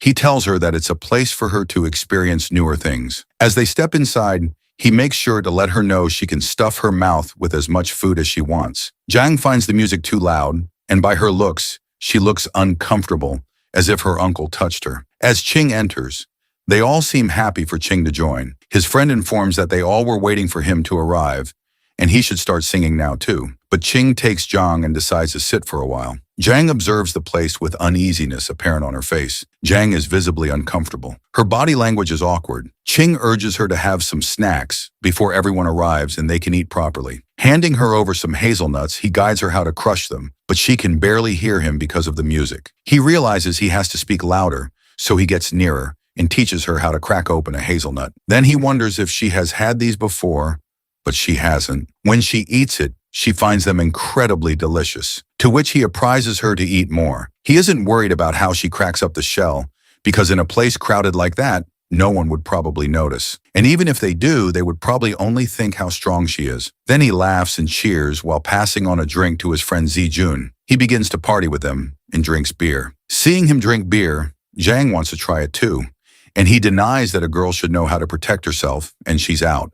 But she urges that she has had alcohol before, and she won't get drunk. He definitely has double standards because she just wants to have a taste, but he's not letting her. So after she insists a lot, he lets her have one of which brightens up her face. As she drinks it, he wonders if she likes the taste of it, and she ends up disapproving of the taste. On the other hand, his friend Zijun thinks that they are doing something fishy and stops them, but Ching tells him to mind his own business. Jun hops over to him and questions whether Zhang is his girlfriend, to which he denies that they're just friends. Ching turns to Zhang and introduces his friend to her as a real nouveau riche. However, this friend of the young hero doesn't have good intentions with her, but Ching stops him. Zijun wonders if he's not good enough, to which Ching doesn't even deny that, but what Jun brings to the table is his money. Anyhow, he walks away while Ching wonders when they're going to eat because he's really hungry.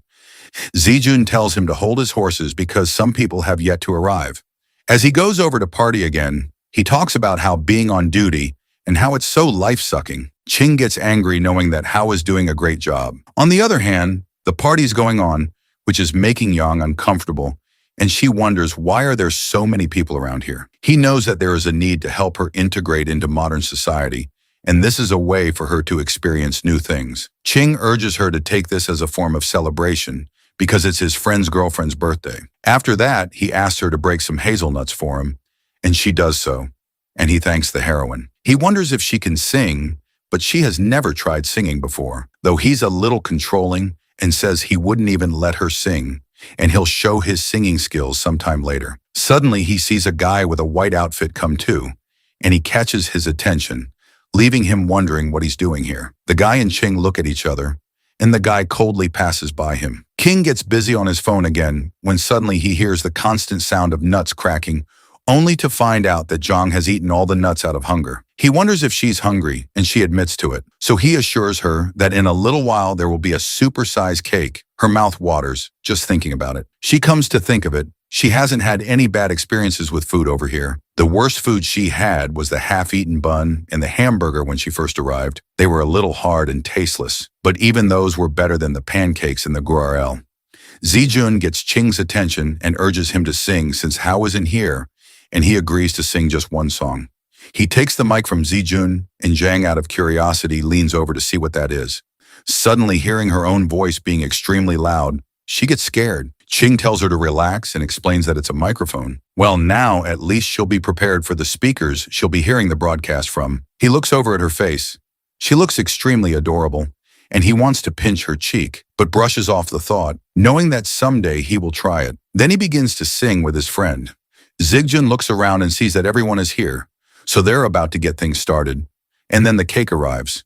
He holds the microphone and says that it's his girlfriend's birthday, only to suddenly realize that his girlfriend is missing. Someone informs him that she went out earlier. Ching smirks, joking that his girlfriend isn't even around, and he was about to cut the cake because he thought the girlfriend was the girl who was singing with him earlier. Jun looks around and finds her nowhere, so they just decide to keep on partying. Ching wonders if that's his new girlfriend, but Jun says they've been together for over a month and she is his true love. Zhang listens to them and questions the hero, asking if girlfriend means wife. He explains that girlfriend is just a term of endearment, while Jun looks at her, wondering how she doesn't know what a girlfriend is. Ching mocks Jun, giving an example that his girlfriend would one day be someone else's future wife, and to some extent, his friend agrees.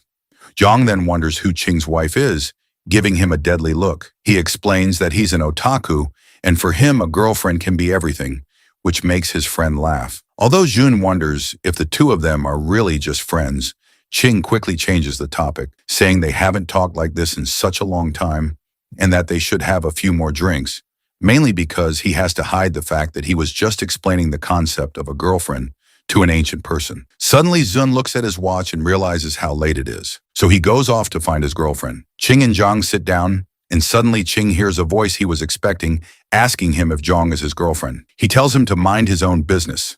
It's the same guy who's curious to know how Ching finds so many beautiful girlfriends all the time, hoping to learn something from him, but Ching shuts him down, saying he's too ugly for that. It seems like Ching and his rival are standing face to face while he actively harasses him to have a drink with him. Ching stops Lang from being weird because he doesn't want to talk to him. Suddenly, Jun enters the room again and is scared to see that the two of them are standing face to face. He begins to panic because they had been roommates for a few years and now they are enemies. This is the reason why Jun called Liang over, but it seems like the situation is completely messed up. So Zun stands between them and tells them to talk nicely and not to fight. Turning to Ling, Zun wonders why he had to provoke Ching, to which he says that he was just trying to have a drink because it's been a long time and they haven't caught up at all. Ching looks at Jun and questions if he invited him over, to which Zun panics and says he thought they could talk about it. Smirking, Ching says that he never considered this to be that big of a deal, to which Ling agrees, adding that he never thought of it as a big deal because the past is the past. Ling admits that he was just asking for advice and trying to have a toast with him, to which Ching says that he just despises him for his weird tone. Ling had been waiting for the right moment and then gets reminded that he wasn't beaten up hard enough the last time, and everyone starts to gossip that they are about to fight. Zijun has no idea that it even happened and wonders why they both have to act like children. So he tries to make Ling calm down so they can celebrate his girlfriend's birthday. But it seems like Ling really wants to have a toast with Ching, yet he denies him again. Ling now wants to have a toast with his girlfriend, talking about Zhang. Angry, Ching says she doesn't drink and advises Zhang not to talk to Liang since he's a bad guy. Finally, Jun takes Liang away to put an end to the fight. He returns and sits with Ching, questioning when they even fought. Ching admits that if he had known Lang would be here today, he would not have come. Xian clarifies that if he had known these two were on bad terms, he wouldn't have invited him over in the first place. Zhang wonders why Liang called her Ching's girlfriend, to which he explains that Liang is ugly, and that's why he thinks they are dating. Both of them, Zhang and Q and Ching, are pretty, so brainless people automatically assume they're dating. Hearing the term brainless, Zun yells because at first they also thought Zhang and Ching were dating. She wonders why anyone would think a handsome guy and a pretty girl are dating. She isn't even wrong. These baddies end up with guys who look like only their mothers would find them attractive. Then Ching advises her not to talk to anyone, including Jun, to which Jun screams that he already has a girlfriend. Finally, Jun's girlfriend returns, and he happily goes to the waiter because it's time to cut the cake. As the cake is revealed, Zhang is mesmerized by the size of it and wonders if it is all edible. Ching admits that it is edible, yet he finds the situation a bit weird and off. Ching takes Zhang and hides her under the table beside the sofa, guiding her to keep hiding until he gets back. promising her a huge slice of cake. She waits for him as he leaves and wonders what the cake will taste like. She's curious whether eating cake while hiding is some sort of rule. She waits excitedly. Meanwhile, at the party, everyone is smashing cake on each other and enjoying it, and she feels a little terrified. Surely I'd be terrified too. It looks like a Diddy party. Suddenly he returns with the cake. He sits down beside her and tells her he knew June only got that humongous cake for smashing. So he took a slice before they started, just for her to try. A man giving princess treatment in this era was rather unexpected. Still, her eyes look really sad. She takes a bite of the cake, and when he asks if she likes it, all she can think about is how much Yang would love the taste, but she could barely eat something sweet for long. Feeling sad, she wonders why they have to toss around something so delicious. Ching hears her and promises he will get her a better cake, and they'll eat it together without wasting any. She thinks about it deeply. Is this the era people dream of, where they get their clothes dirty and waste food and be happy about it? When everyone is done playing, Ching gets up and assures her that no one will be playing anymore, so she can come out now. He goes to the bathroom, and afterward he tells her they'll be leaving soon. She stays there waiting for her hero to come back when Liang approaches her, covered in cake, asking her to be friends with a nasty look on his face. She angrily replies that she doesn't want to engage in any conversation with him, but he's stubborn. Seeing her clean clothes, he realizes she didn't participate in the fun. So he tries to smear cream on her from the cake, and she exclaims, backing away. As she defends herself, about to knock him out, Ching returns and punches Liang in the gut for even daring to get close to Zhang. That makes Liang furious, and he punches Ching, who falls onto the table. Hearing the commotion, Zun enters the room, panicking as he sees Ching and Liang fighting. Ching and Liang are beating each other up as if they'd get a reward for it. The crowd begins to pull them apart, but they are unsuccessful. Suddenly, a hand grabs Ching out of the feud with Hercules kind of power. It was no one other than Zhang. Everyone who witnessed that just thinks how incredibly strong she is. On the other hand, Jun regrets putting them together, and Ching laughs that Lang ruined a good party and he should beat him up a little as well. Jun yells that he'd rather punch him. Then Jun calls off the party and begins sending everyone back home. After everyone is gone, Ching once again begins to trigger Liang to fight him, though Jun seems concerned for Ching as his face is totally swollen. He brushes it off, saying that he's okay, and turns back to his rival to fight him again. He talks about having the guts to touch his girlfriend's face, so now they can solve it if he has any other issue, hinting that he is going to beat Liang up. Suddenly, there is a knock at the door, and Zun tries to send them away by saying that they're busy, but it turns out it was the police who got the report of a fight happening here, along with another officer. It was Hao. Hao feels a little nervous knowing them too well. As the police officer steps inside, they see Lang on the floor while Ching clearly shows the signs of being beaten up. Zijun tries to explain that there is a misunderstanding and there wasn't a fight. Lang and Ching only fell while singing. On the other hand, Zun makes sure to tell Hao that he looks super smashed in the uniform. Getting back to the police officer, he asks Ching about the situation, and he lies that they just fell while being drunk. The police officer asks him for his ID number, but Ching doesn't have his card. The police officer confirms once again if they didn't fight at all, and Ching tries to assure him that there wasn't a fight. They were just messing around. But Liang decides to back off from the plan that he hit him, and they did fight indeed. Hao asks if they really fought or not to, which Ching admits that they did fight. Nervously, Zun still tries to cover up the situation by saying that they're drunk, but the police officer shuts him up, saying that they all are going to the police station to settle it. Ching asks Zun to help him send his sister back home, and he will go to the station. He was only talking about Zhang, which leaves Zun confused whether she is his girlfriend or his sister. The police officer wants all of them to go there, as they all are the witnesses of the situation. That really sounds like bad news for Ching and Zhang. Ching urges that it's not necessary to take her because she has to complete her schoolwork, but the police officer shuts him up, asking why a high school student would even come to a place like that. Jun thinks that Ching is usually smart, but suddenly he sounds like he's spitting nonsense. When he volunteers himself to go instead of her, the police officer angrily says that all of them will be going. They all look at Hao, and he slips off, saying that he can't do anything because he's just a rookie right now. He explains that his cousin just moved out of the village. She hasn't been to a place like that, and she'll be scared. Hao is sure that they're just going to be asked some questions, and that's it. Meanwhile, he wonders if the officer thinks this girl is Ching's girlfriend, as he heard from his father. On the way to the station, Hao asks Ching how he suddenly has a cousin, because that would make Hao her brother. Hao inquires about her name, but Ching says that she is in high school, doesn't have an ID card yet, and is just here to stay with him for a few days. Hao looks at her and introduces himself as her brother. Meanwhile, Jun complains that Hao didn't come to the party when he invited him, but now he's here after everything is already done. As they reach the station, Ching feels a little nervous and wonders if this is what people call a guilty conscience. However, Jang is preparing herself for the questions she's about to be asked. She cheers herself up, and seeing her motivation, Ching becomes a little less nervous because they would eventually have to face these problems.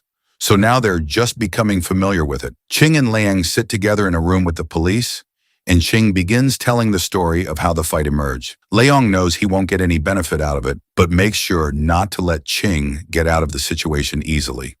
So he starts to play the victim, saying he was just trying to make a harmless joke when he suddenly got punched in the guts. The police officer asks what kind of joke it was and says he needs to know every detail, urging Ching to go first, but Liang snatches that chance away from him and begins ranting. On the other hand, Ching is worried about Zhang being interrogated in the other room because it's still too early for her to deal with situations in a modern way. After Liang is done telling his story, Ching emphasizes that he left out one important detail. Liang started insulting Ching first. He adds that it was his rival who provoked him in the first place, to which Liang defends himself by saying it was just a joke, but the police officer doesn't fall for it, so he gets straight to the point. How are they going to solve this? Liang wants Ching to be detained and arrested for the incident, but the police officer says it was mutual combat. If one person falls for it, the other can't get away either. It's not like Ling got beaten up too badly. There's just a red mark, and that's it. All they can offer is going through a medical examination and then considering detention and compensation accordingly. Ching smirks, knowing that either they can shake hands, both get detained, or go through a medical examination. Liang really thought he could have gotten Ching arrested after getting beaten up. The police officer tells them that Ching will be fined 500 and detained for 8 days, and Liang will be fined 200 and detained for 5 days. Or they can simply choose to reconcile or go for a medical examination. Liang's plan really went down the drain. The officer notices the injuries and mentions they'll take time to heal. Since it's getting late, he offers to drop them home, but Ching hesitates, unsure if the officer should leave his post during duty hours. He points out that nothing usually happens this late. Still, the officer warns Ching to watch his words, hinting that there are strange forces moving quietly through the night, ones that shouldn't be taken lightly. Moreover, the officer still insists on giving them a ride, though Ching prefers to take a cab and asks where his cousin is, to which the officer replies that they're waiting outside. He also mentions that he had asked his cousin to wait inside, but she didn't want to. While heading out, the officer remarks that his cousin Yang seems a bit slow, but Ching quickly defends her, saying she's actually smart. As the night calms down, Ching decides to go home and reminds the officer that they can meet again later. It's getting close to 1 a.m. and Liang has already left, but Ching is still not done, and Zijun and Zhang are waiting outside in the cold. After some time, Ching comes out of the police station and wonders why they didn't wait inside. Shun explains that staying in made him too sleepy. Besides, the night has clearly been exhausting. Jun sigh, calling the whole day a mess. Despite the trouble, Ching jokes that if he gets another chance, he'd give Liang another beating. Suddenly, Ching remembers and asks about Jun's girlfriend, the one he's been dating for a month, to which Jun explains that she couldn't stay awake and went back to the car to sleep. Zijun offers them a ride home, but Ching declines, saying they'll just take a cab since it's already so late. As they get ready to part ways, Ching quietly reflects that with others always around, it's hard to talk to Zhang about the things that really matter. The night grows colder. Jun comments on how chilly it gets this time of year, and jokes that in a moment like this, Ching should be offering his jacket to Zhang. But Ching doesn't react, and Zhang, standing calmly, mentions that she isn't cold at all. Her response carries the weight of someone used to much worse. While Ching looks like a delicate modern guy, Zhang comes across as someone much stronger, almost like someone from another time. Moving forward, there's a moment of silence when Jun tries to figure out the connection between Ching and Zhang, but the answer isn't clear. It leaves more questions than it solves because she doesn't quite seem like a cousin or a girlfriend, and the lack of clarity makes their relationship even harder to place. Eventually, they reach home, and the tiredness from the night begins to settle in. King watches as Zhang walks ahead with quiet steps. So light it's hard to hear her at all. Despite the long, messy evening, Ching starts to realize he might have been the only one who actually enjoyed the chaos. Now walking home slightly drunk and in the dark, the feeling of excitement begins to fade into a strange kind of loneliness. As they walk, Ching asks Zhang to walk beside him instead of behind, joking that it feels like a sidekick is following him, to which Zhang agrees, reminding him that she never saw herself that way. Once they reach home, Ching collapses on the sofa, feeling drained after the long day. But he's curious about her police questioning. He thinks back and learns that Yang only gave simple answers, mentioning a cousin and a birthday, and stayed silent on the rest. After hearing all of this, Ching admires how well Zhang handled it, realizing her clueless act was just smart thinking. In the end, Zhang feels that the police aren't as scary as they seem. After that, Ching reflects on how the day turned out and feels that despite everything, they handled the situation well. Also, Ching didn't lose anything from the fight and even managed to bring Zhang out for a bit of fun. Indeed, Zhang also got a first-hand look at a police station. Other than getting home late, Ching considers it a good day, especially since Zhang reacted well under pressure. Later, Ching teases Zhang a bit about being too obedient, but she calmly reminds Ching that she only follows him because she believes he's a good person. Additionally, Zhang admits she's been relying on Ching because she doesn't fully understand the world yet. Also, Zhang trusts Ching because he's been kind, giving her food, shelter, and support. Moreover, Zhang believes that if she couldn't trust Ching after all that, she might as well be wandering the streets to Zhang. Ching is the only one who has truly helped since she arrived. After the serious conversations, they also joke about the fight earlier, agreeing that if Liang had actually touched Zhang's face, the outcome would have been much worse. Following that, Ching wonders if their fight seems childish from an outside view, to which Zhang, unimpressed, doesn't even consider it a real fight. Janung asked our boy why he had hit that guy. Xuan replied that the man had deserved it and that punches were meant for people like him. He explained to Zhang Ha that if someone ever annoyed her that she couldn't hold back, she can't use her full strength, just enough to make the person feel some pain without actually injuring them. Otherwise, she could end up in jail. He went on to explain that there were many kinds of people in the world. Some wished to wear bougie things but couldn't afford them. The hero told Zhang Hai that such people might give her a nasty look if they saw her wearing these things, but they would only act this way toward people they were familiar with, especially those who were out of their league. Shuing said that these people found it natural for others to be wealthier or more capable, but they couldn't stand seeing someone they actually knew doing better than them. Zhang Hu asked if that really happened. Our guy replied that he looked down on people who behaved that way and on bootlickers in general. Jen Hu asked what a bootlicker was. Our boy explained that it was a very common type of person and jokingly someone who deserved to die. He reassured her that she would understand in due time. John Hu didn't understand much of what he said. Seeing her confused expression, Shu King suggested she take a shower. Noting that it was late, Zhanga agreed and left. Our hero sighed, leaning against the sofa. Realizing that having someone to chat with at home felt surprisingly good, he wondered briefly and awkwardly if they could cuddle to sleep once she was done, but immediately realized how weird the thought was. When Yang Hu returned from the shower holding a blow dryer, Shuing stood and told her she could dry her hair herself today as he was going to shower. As he entered the washroom, he sighed, realizing he had been standing a little too close to her earlier. After a shower, Shu Qing returned to see Zhang Hu holding the blow dryer. She mentioned that many girls had short hair and asked if it was normal for people to cut their hair here. Our hero explained that hairstyle was a personal choice. Even going bald was fine if she wanted. He asked if she wanted to cut her hair.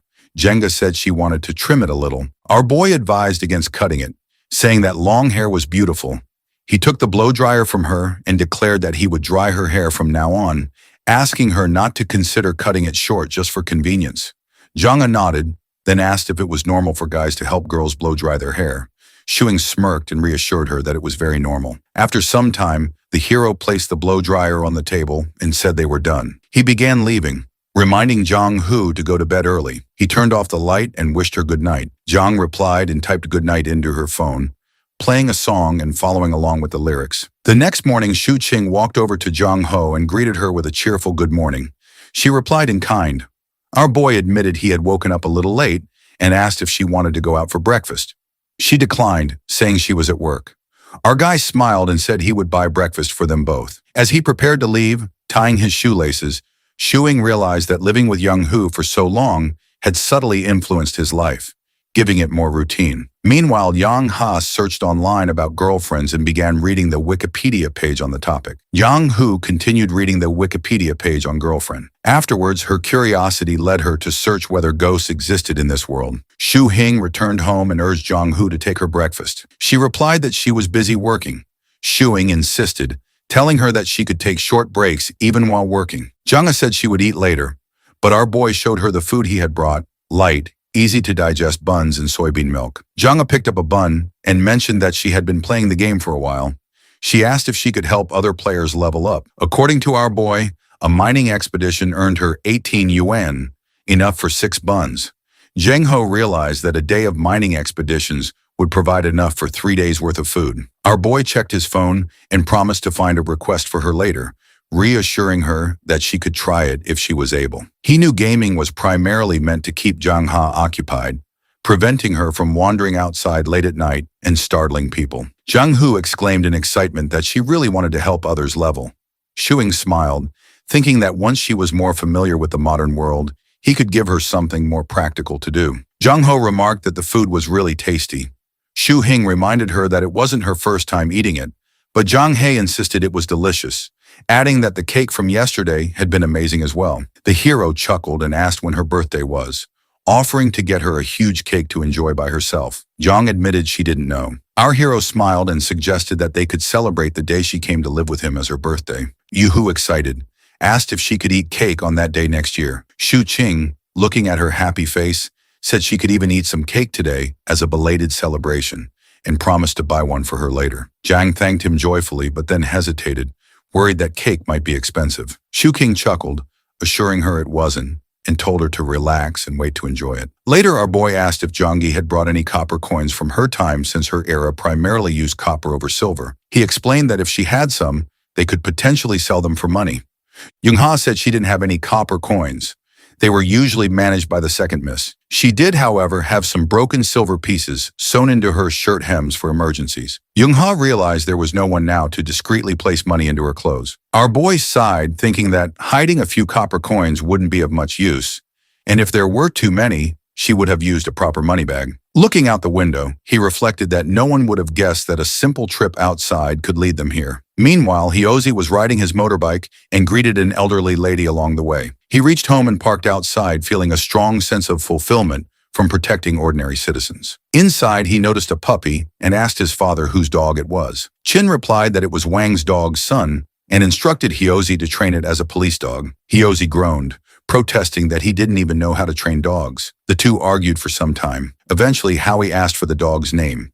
Chin hadn't decided yet, but wanted a name that exuded strength and power. Hyozi sighed in annoyance and then asked if Shuing had a female cousin. Haz's father doubts that he might be interested in the female cousin of Shu King. Hyozi's mind drifts to how close his and Qing family is. Even when they were born, their marriage was fixed. But when it turned out they both were males, the marriage was called off. He explains to his dad that the girl Qing's cousin he met yesterday was pretty but kind of odd. Hearing him call a girl pretty, Hyozi's father assures him to talk to Qing's father about the girl and his son. Though Hai isn't interested in her yet, he found something suspicious about her. It seemed to him that she wasn't able to understand anything. And the way our boy acted at the KTV, it wouldn't be okay to call it weird, but seemed a little deliberate. On the other hand, outside his apartment, our boy greets Uncle Zhao playfully, asking if he saw any ghosts lately. But Uncle Zhao didn't get the sarcasm and is really satisfied with the exorcist who came earlier, and according to him and the people of the building, made that spirit leave. Hearing this, the hero laughs nervously, thinking that when this old lad retires in the future, he will definitely have tons of rumored stories for his grandchildren, and those will definitely go viral if made into a book. As the hero and Yang, who stroll down the street, he playfully teases Zhang Hai, reminding her of how scared the old man was. Jen frowns, assuring not to do that stunt again, and is upset that they think of her as his girlfriend. Seeing her upset, he assures her that he has clarified to everyone that she is not his girlfriend, but it is on them to assume whatever they want and to change her mood. He decides to take her for drinking some kumquat lemon. Even though he changed the subject, still Zhang, his mind races with thoughts. She doesn't understand why people assume they are in a relationship. They slept in different rooms, never crossing any boundaries. Though she knows they ate together and he helped her with a few things, it doesn't mean they can assume stuff. She tries to ignore all this by reminding herself that as long as her conscience is clear, everything is okay. While Ching buys them milkshakes out of curiosity, Young-hoo questions our boy about what girlfriends do so that she will avoid them. Taking a long pause, our boy explains to her all the signs of what girlfriends do, and it is similar to what they do all the time. This freaks her out. Noticing her uneasiness, our guy assures her that with her, there is an exception as the situation is different for them. It doesn't really give her that much assurance, but she tries to forget it. While they are drinking milkshakes, Chung picks up the cake from the nearby shop he ordered. As soon as she sees the cake, she realizes that the debt is increasing for her. So, she offers to let her help him in whatever way he wants. This makes the hero grin, and he decides to tease her, claiming that the problem he is facing is a lack of a girlfriend. So if she helps him with that, it would be great. Hearing this, Jong-hoo starts to think about it, which makes Ching smile. He wonders if she will agree to be his girlfriend, but he knows one thing: he will never make a move on her. Instantly, Jong-ho freaks out, declaring that she will never help him to kidnap a lady. At that moment, he's stunned by the realization of just how naive she is and how far beyond her his thoughts are drifting. Shuing admires Jong for her willingness and open-mindedness to listen to everything he has to say. However, when they witness a couple kissing in public, Yang questions whether it is even appropriate to do such a thing so openly. Our boy's a lonely buddy, hence he finds it indecent as well, but then references Lee Shaman asking, weren't the people in her era open-minded? To this, Jang replies that she had heard a little about him. While talking to Jang, our boy thinks about his father, who had dedicated his entire life to historical research. He worries that if Yang's information doesn't match the historical records, it would mean that all his father's work was of no use. Our boy wants to inquire more if she has seen anything like that before, but she wasn't bothered much by what the emperor did in his life. Shushing agrees with her answer, thinking that historical records often show powerful people like emperors and officials engaged in questionable behaviors, and she may not have been aware of it. Our boy then imagines the tales of conquering the world with a sword, feasting on meat and wine, just a part of his vivid imagination. He exclaims that he wants to know about Zhang's life, which sounds fascinating to him. Jen pauses for a moment, recalling a gory scene, and responds that our boy wouldn't love to hear it all. Shu King insists, saying he would love to hear it as a story tale. Later, our boy opens up a cake box and shows Zhang the birthday candles. He explains that he didn't know her exact age, so he asks the shop assistant for candles for an 18-year-old. Zhang is surprised and is told she can place the candles wherever she wants on the cake. Shuing also tells her that he's going to turn off the lights, which Zhang questions. Our boy explains that it's part of the birthday celebration. After switching off the lights, our guy excitedly praises Zhang, calling her the birthday star of the Night Warrior, and tells her to close her eyes and wish for her heart's deepest desire, then blow out the candles in one breath. He tells her that since it's her first birthday in this era, whatever she wishes will surely come true. Zhang closes her eyes and takes a long time wishing, which makes Shu Qing impatient. He asks if she's done so, she can blow out the candles. Yang finds the entire ceremony weird. The hero explains that this is a Western tradition, and with time, it will get normal for her. Zhang then wants to use her phone to take a picture of the birthday cake as a memory. Su Qing helps her take the pictures and tells her that once she's done, she can cut the cake. Since Zhang is new to all this, he politely helps and guides her in cutting the cake. Jen wants Juking to have the first slice of cake, but he tells her she can have the entire cake. Yang gets excited, and upon being asked by the hero whether she didn't like the cake, she takes a bite and happily tells him that it's delicious. Our boy shares that he had the same reaction when he first tasted cream as a child, but he's not fond of it anymore. Perhaps because he's had tastier food since then. Later, Shu Qing proposes a toast with Zhang using cola, thinking to himself that while it might be just another day for him, she is lucky to be here. He wants to commemorate their meeting, acknowledging that life is short and moments like these matter. Yong-hoo and Shuing sat in the living room as Yong started sharing her past. She remembered that in the 4th year of Caillou, a swarm of locusts had devastated the region, but Lord Tao succeeded in wiping them out and prevented a greater calamity. After the disaster passed, the second miss fled into the wild and later arrived in Gu. The second miss believed she was living in a golden age and regarded Lord Tao as a saintly figure. She even set up an altar at home where she prayed for his long life. She also formed the habit of eating only half as much as others, no matter if the city was thriving or struggling. Although the city's leader considered her foolish,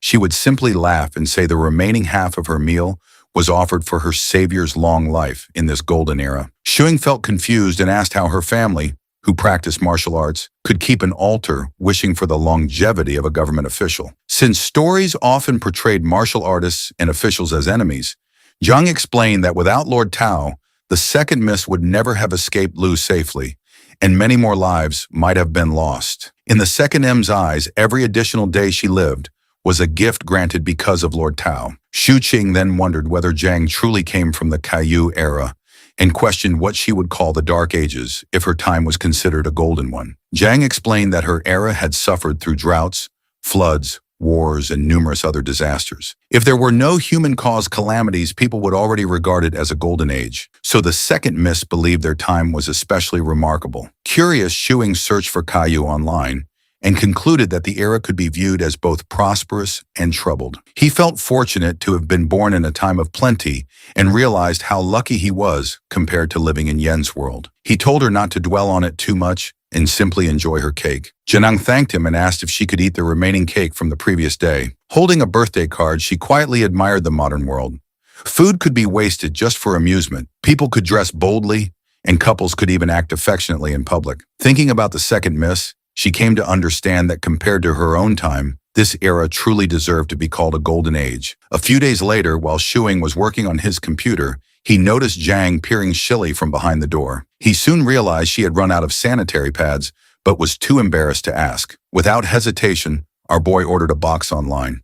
He told her he would transfer money to her later and would also teach her how to order whatever she needed in the future so she wouldn't feel awkward about it. Janang blushed when Shuing spoke so openly about the matter and asked whether it was normal in this era to discuss such private topics. Our boy assured her that nowadays people could talk about these things openly since there was nothing to hide. Zhang Ha handed Shu Qing 100 yuan, but he noticed the reluctant sadness on her face as she parted with the money. Realizing she needed something to occupy her time, our boy asked if she knew how to cook. Zhang admitted that she could only prepare porridge and reheat leftovers. Our boy said he would teach her, believing that a practical skill like cooking would benefit her for the rest of her life. In his mind, learning something useful mattered far more than her martial arts skills, which had little value in modern society. Smiling to himself, the hero reassured his conscience that he wasn't exploiting her. He was simply helping Yang discover abilities that could truly help her. Compared to earning money from video games at home, cooking was a real practical skill that held value in any era. Yang's eyes sparkled with excitement when she asked if she could really learn. Our boy agreed and brought her into the kitchen to show her how to make stir-fried potatoes. Since he rarely used the kitchen himself, the first step was cleaning it up. Our boy then left to buy ingredients while Zhang stayed behind to tidy everything. She cleaned thoroughly, feeling excited about the chance to learn how to cook tasty meals. When Shuing returned from shopping, tired from carrying the groceries, Zhang pointed at the round ingredients and asked what they were. Our guy explained that they were potatoes, a crop known for its high yield. He said potatoes could be eaten as a vegetable or as a main source of carbohydrates, and they were extremely inexpensive. Laughing, he joked that if the Tang dynasty had potatoes, famines might have been avoided and life would have been much easier. They carried the groceries into the kitchen together. Shuing told Zhang to wash the dirt off the potatoes and then peel them with a potato peeler. He added that once she learned to cook, she could also handle the dishes, and he would even pay her 5 yen for each meal she prepared. Zhang quickly declined, saying it didn't feel right to receive money when she was already staying with our boy and would be eating the food herself. Shu Qing insisted she treat it like a small tip and reminded her that homemade meals were healthier than takeout. He was confident that with her discipline as a warrior, Zhang would quickly learn how to cook well. Still adapting to modern life, Zhang found the idea of regularly eating meals at home somewhat unusual. Shu Qing then showed her a photo demonstrating how to slice the peeled potatoes into thin strips. At that moment, our hero received a call from his friend Hyozi. Before answering, he told Zhang to finish cutting the potatoes and soak them in a bowl of water until he came back. When he picked up the phone, Hyozi said he was finally free and wanted to go out for skewers to celebrate. Shuing declined politely, explaining that he already had food prepared at home and suggesting they meet another time. Ha was surprised to hear that Shu Qing had actually cooked. Confused by the reaction, our boy asked why it was so shocking and added that he didn't have enough ingredients to share even if Hyozi came over. After ending the call, he made sure his friend wouldn't drop by since he preferred that Hoi and Zhang didn't meet unless it was absolutely necessary. Meanwhile, Zhang sat with her phone searching online to find out whether it was normal for a man and woman living together as roommates to cook meals together at home. Shuing was showing Yang Ho the different seasonings in the kitchen. He told her to carefully observe the amount he used and memorize it well. Yang, however, wasn't fully paying attention. Instead, she kept looking at our boy while thinking about something she had read online earlier, that cooking together can bring two people closer and may even lead to starting a family. Seeing that she seemed distracted, our hero asked if she had remembered the measurements, warning her not to add too much, joking that too much MSG might turn her into a fool. Slightly irritated, Jung said she remembered everything. The hero asked why she was behaving oddly. Zhang first said her conscience was clear, then quickly changed her answer and simply commented that the food smelled wonderful. Once the dish was finished, Zhang was amazed by the rich aroma. Our boy handed her a bowl of rice. During the 2 months they had lived together, this was the first time they had actually cooked a meal side by side. When Yang tasted the stir-fried potatoes, she was captivated by the flavor. Curious, she asked whether potatoes were grown in the soil. Our hero jokingly answered that, of course they came from the ground and didn't appear out of nowhere. He then showed her a steamed potato and said it was one of his favorites. In his enthusiasm, he accidentally grabbed a hot one before realizing it, then passed another to Zhang. He explained that it was understandable she had never seen potatoes before since they originally came from the West. Teasing her, he said that if she ever returned to her own era, sailed southeast and claimed some land, she could become famous enough to be recorded in history books. Janang, however, spoke more seriously. She said she was thinking about finding land in this era, settling down, planting vegetables, and cooking her own meals. Shuing thought that was unrealistic, explaining that farming alone wasn't a dependable way to survive in modern society. To him, people from her time seemed overly attached to land as a means of stability, but times had changed. Still determined, Jung said she could work hard, save money, and eventually start her own farm. She planned to cultivate crops, wait 3 or 4 years for harvests, and repay our guy for everything he had done for her. Shu Qing cut her off, saying that what she needed first was to learn how to live in the modern world, and he told her not to focus on farming for now. Jen's expression immediately dimmed, so our boy quickly reassured her, saying she could treat his home like her own, and that he would look after her. Hearing that made Yang blush. The hero quickly clarified that he only meant he would take care of her openly, just like he did with the cat, and that anything else was a matter for the future. Janang firmly replied that he didn't need to joke about such things.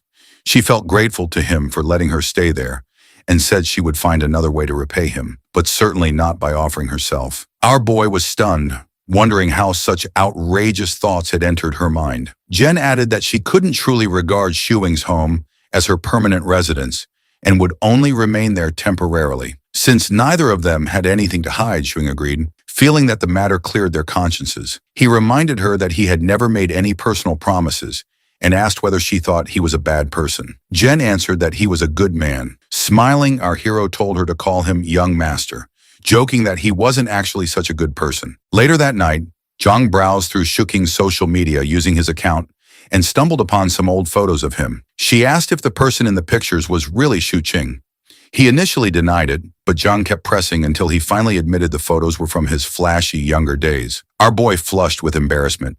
He had hidden those pictures in a private folder, so he wouldn't be reminded of that past, but somehow Zhang had managed to find them anyway. Zhang asked Shu Qing if he had ever had long hair. Shu Qing replied that his long hair had been for his funeral love phase, something Zhang likely wouldn't understand. He explained that he and his friends had been trendsetters back then. Our boy thought to himself that if he hadn't looked like a bum in the past, his father wouldn't nag him every other day like he did now. Paying rent for a home owned by his family still made no sense to him. Our boy then helped Zhang create her own social media account where she could post and store pictures as long as nothing went wrong. He helped her set a password using her name in English and created an internet handle, Fly Dancer, reflecting her martial arts background. Shuing also joined her in online gaming communities and showed her how to use them. Exhausted, he collapsed on the couch and noticed a friend request notification for Yang. He wondered if she would become an internet addict at this rate, but he decided it was far better than her ending up as a miner or a vigilante. After just 2 months, the boy realized he had grown used to having Yang around. He also saw that she was adapting to modern life,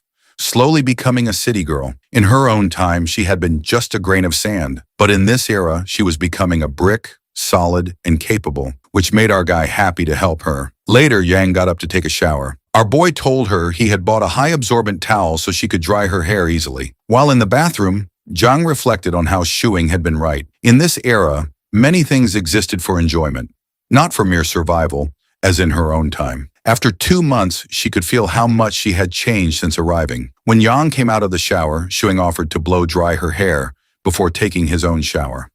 He thought that helping her would prevent her from getting annoyed and cutting her hair short impulsively. Yang suggested that Shuing could consider growing his hair long, too, as long as he didn't dye it red, so she could return the favor by blow-drying his hair. Our boy was happy with his current hairstyle and told her that helping her was no trouble at all. Blow-drying was a daily task at hair salons. He even added that he would take her to get a haircut so she could look her best, making Yang smile in gratitude. Janang wondered if the roles were reversed if Shuing had come to her time, whether he would have survived without modern skills with her protecting him instead. She thought it would have been a piece of cake. She hoped Shuing would never have to experience her era, as things were already good for them in the present. The next day, Shuing took pictures of Yang dressed in winter clothes. Realizing that she was becoming a dress-up darling, he wondered whether her martial arts could help her tolerate the cold. Jang confidently replied that she would manage better than the hero. The hero teased her, saying her toes would freeze in her straw shoes, which made Yang scowl in anger. Later, Shuing left the house,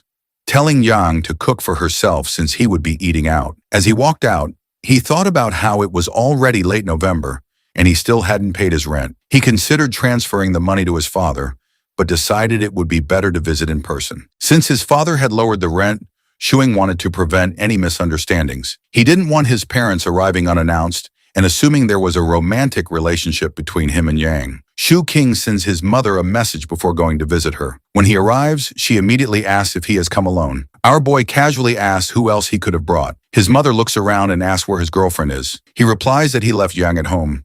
His mother asks why he did not bring her along. Our boy tells her not to glare at him. Zhang is only his girlfriend, so there is no need to bring her every time. Besides, he jokes that his father would probably complain again about him freeloading off them. His mother then wonders how he and Yang ended up living together and suspiciously asks if he picked her up off the street. Shuing explains that Yang came to the city alone to search for work and does not know anyone in this unfamiliar place. At first, he treats her like a younger sister, but gradually their relationship changes. When asked where Zhang is from, our boy says she comes from the mountains. He tells his mother that when he first meets her, her shoes are torn, and she even refuses to accept a new pair. Her clothes are full of patches, and she is often hungry.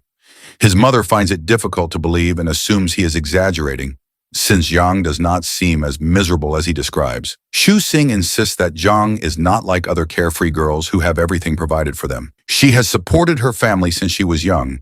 In truth, he prepares these stories beforehand to mislead his mother. The topic then turns to their future since they are living together. The hero becomes nervous and quickly explains that nothing inappropriate is happening. Yang sleeps in the storage room instead of sharing his bed. His mother still warns them to be cautious. Shuku King replies that Zhang is only staying there temporarily. His mother tells him to bring Zhang along next time and advises that if they are not compatible, they should separate early. Our hero jokes that if they do get along, maybe his father will stop charging him rent. She then asks whether he has found a job yet, and Xing admits that he is still looking. When his father returns home at 7 o'clock, the first thing he asks is whether his son has brought the rent. Our hero smirks and says he only came for dinner.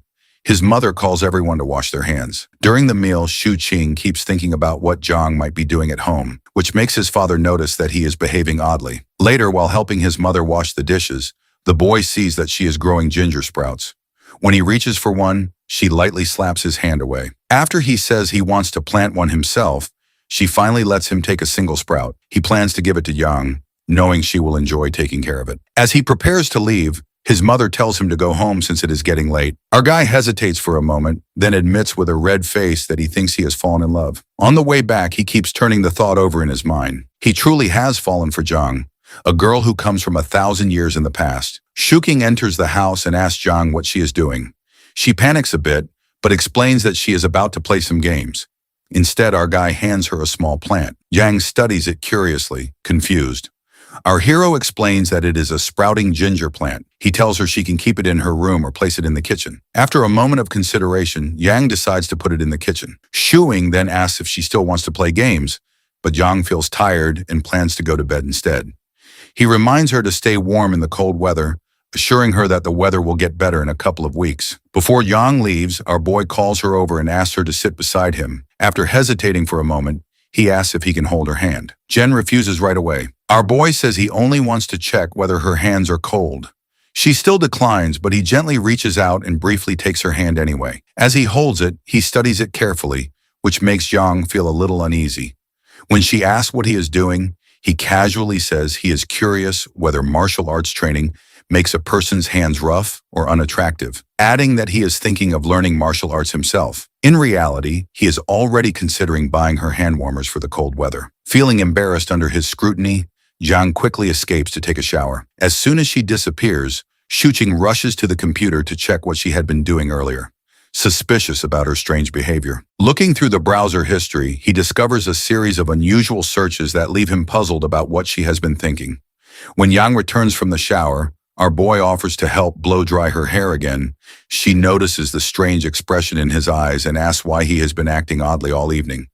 While plugging in the hairdryer, our boy suddenly begins lecturing her.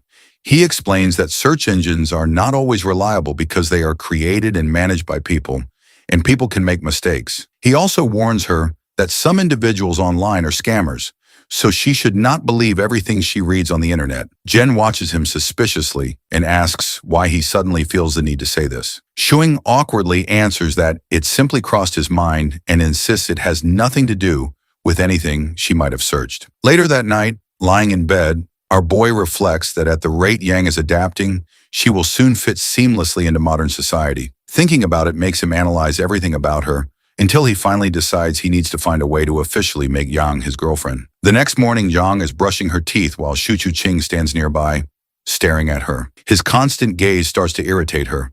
Yet the longer he watches her, the more perfect she appears to him. Unable to keep it to himself any longer, our guy casually asks if she would like to visit his parents' house sometime when she is free. Shushing remembers how his father visited the previous month and questioned why he and Yang were living together. Thinking back to that suspicion, the hero now asks Yang to pretend to be his girlfriend and accompany him to a meal with his parents, hoping it will stop them from meddling in his life. When she hears the word girlfriend, Zhang looks confused and asks whether that means they would have to sleep together. The hero quickly reassures her that she does not need to do anything like that. She only has to join him for the meal. Then jokingly, he adds that he would not mind if she wanted to share a bed. Jung rejects the idea immediately. After some thought, she agrees to act as his girlfriend. Delighted, Shuing suggests they should rehearse beforehand. Janang frowns, not understanding why practice is necessary if they are simply going out to eat. Caught off guard, our boy hastily changes the subject and offers to take her to an all-you-can-eat buffet for lunch. The promise of unlimited food instantly sparks Jung's excitement. While they are outside, the hero asks if she feels cold. Jung says her clothes are warm enough. Our boy jokes that if she returned to her own era wearing that coat, she might as well stuff some potatoes into her pockets too. Yang seriously asked whether she could earn enough money to buy a computer and bring it back with her. Our boy explains that a computer would only be useful if she first downloaded a huge amount of information onto it, and even then, it would make her seem odd in her time. Potatoes, he concludes, would be much more useful. Zhang decides that after tasting them, she will learn how to grow them herself. On the way, Shuing notices Auntie Chong struggling to carry a large bag of rice. He asks why she is handling such a heavy load and wonders where Uncle Wong is. Auntie Chong explains that Uncle Wong has been dealing with high blood pressure and asks Shuing to help carry the rice if he has time. Our boy agrees immediately and asks Zhang to help lift the sack onto his shoulder. He casually adds that he is just about to take his girlfriend Zhang out for a meal and that it is lucky she happened to meet them. Auntie Chong brightens when she hears Shuqing openly call Zhang his girlfriend, though she realizes she does not even know Zhang's name, despite seeing her around. Shuqing introduces her simply as Zhang. Zhang like ginger sprout. Auntie Chong laughs and comments that the name suits her gentle nature. After setting the rice down at her door, he remarks that Auntie Chong must have met Zhang before. However, she cannot remember such a meeting and calls for her husband to open the door. Thinking quickly, Shuqing tries to plant a memory, saying they actually met 4 or 5 years ago when Zhang had a rounder face. Auntie Chong chuckles and blames her fading memory on age, inviting them inside for a drink. Our boy politely refuses, explaining they are heading out for lunch. As they walk away, John questions why he told so many lies. Our boy explains that if she wants to live independently in this world, rather than relying completely on him, she needs to become part of people's memories. Because her real past is different from everyone else's, He intentionally tells Auntie Chang, who is known as the neighborhood gossip, knowing she will quickly spread the story that Zhang is his girlfriend. In that way, Zhang will gradually gain a place in people's awareness. From then on, Shuing introduces Zhang as his girlfriend to everyone they pass. He even tries to take her hand, but fails because she keeps her hands tucked inside her sleeves. He explains that he is only doing it so others will notice her more easily. Understanding his reasoning, Yang offers him the sleeve of her coat to hold instead. Shuing smiles and says it is unnecessary when no one is around. As they continue walking, the hero realizes that if he truly wants Zhang to become his girlfriend for real, the journey ahead will be long and it will take a great deal of effort. Shuking takes Zhang out for hot pot, hoping for a quiet evening. As they chat on the way, he suddenly freezes. Hyozi is standing ahead laughing with a group of friends. Our boy instinctively wants to turn around and avoid him, but it's too late. Hyozi has already spotted them. With narrowed eyes, Hyozi asks what Shu Qing is doing there, clearly suspecting he's up to something. Our boy casually replies that they're just going to eat hot pot and even invites Hyozi to join them. Hyozi declines, saying he's working, but his attention shifts to Zhang, recognizing her as the high school cousin Shuing once mentioned. Howie begins firing math questions at her, leaving Yang visibly confused. Before things spiral further, our hero cuts in and boldly announces that Yang isn't his cousin. She's his girlfriend. That only deepens Hyo's suspicion. If Zhang is his girlfriend, why did Shuing introduce her as his cousin before? Something is definitely off. Smirking, Shuing mockingly calls Hyozi Sherlock Holmes and admits there is a story behind it, but he'll explain another day because he's starving. If Hyozi insists on interrogating him now, our hero jokes that he's ready to be arrested on the spot. Hyozi finally lets them go, but not without a warning. The hero had better come clean later, or Hyozi will tell his father about his drinking and gambling habits. Shuing brushes it off and tells Zhang to ignore him. The two head into the restaurant, leaving Hyozi fuming. Inside, Zhang grows uneasy. She wonders if she shouldn't have come out at all. Our boy gently asks if she would rather stay cooped up at home all day. He explains that she can't learn about the modern world unless she experiences it herself. When Zhang nervously points out the police officers nearby, Shu Qing reassures her. As long as she doesn't reveal her true identity, no one will arrest her. And even if the police question her, she can simply say she's a wanderer. They'd probably help her find her family. Zhang hesitates, saying that's not what Shuing told her before. He smiles awkwardly and replies that times have changed. Soon the food arrives. Zhang thanks him shilly for the treat, making Shuing blush. He asks her to take off her hat and jacket so she can eat comfortably. Curious, he asks whether people in her era had hot pot. Zhang says she's never tried hot pot specifically, though they had similar communal meals. Our boy recalls a poem about such gatherings and recites it while adding more meat to her bowl. Zhang's eyes sparkle with gratitude as she tastes the food. Mesmerized by her expression and her beauty, Shuing barely touches his own meal. Zhang notices and asks why he isn't eating. He laughs and claims he's already full. Instead, he peels shrimp for her, explaining that friends should help each other. Janang thoughtfully notes this as another modern rule. Eventually, Zhang is full. Our boy suggests they walk home so she can digest the food. He carefully helps her put her hat back on, and together they step outside. As they stroll down the road, Shu Qing points out the surroundings, enjoying the quiet moment by her side. While walking down the road, Shuing asks Jianhu if she knows how to walk on water. He tells her that there was once a monk who could float across water using a single reed leaf. Jungho replies that she doesn't know how to do that and comments that modern people are strange. Shuing then points at a stone and asks if she can split it in half with her bare hands. Jung sigh, questioning how human flesh could possibly be stronger than rock. A moment later, our boy grabs her hand and leads her toward a nearby tree. Pointing at it, he asks if she can break it. Genha clenches her fist and punches the tree, even after receiving a warning that the attempt is dangerous. The tree snaps. Both of them stare at it in shock before he suddenly shouts that this counts as destruction of public property. He quickly grabs Zhang He's hand and starts running. Annoyed, Zhang He reminds him that he was the one who told her to do it. After a moment, she asks him to let go of her hand. Shu Hing releases her and walks a few steps ahead. Sighing, he tells her they are going home and that they will play some games. When they arrive home, the hero sits on the sofa to relax. Zhang Ha calls out to him and asks what romance means. His eyes widen instantly and he jumps to his feet. Walking over to her, he looks at the computer screen. Zhang Ha shows him the message she received and the hero reads it carefully. He tells Zhang Hai to start preparing dinner and says he will handle the matter. After she leaves, Shu Qing sits at the computer and adds the person who messaged her to his revenge hit list. He whistles to himself, thinking that he hasn't even made his move yet, and someone is already thinking about Yang Hai. Soon after, someone knocks on the door. The hero opens it and sees his father, Shu Wenbin.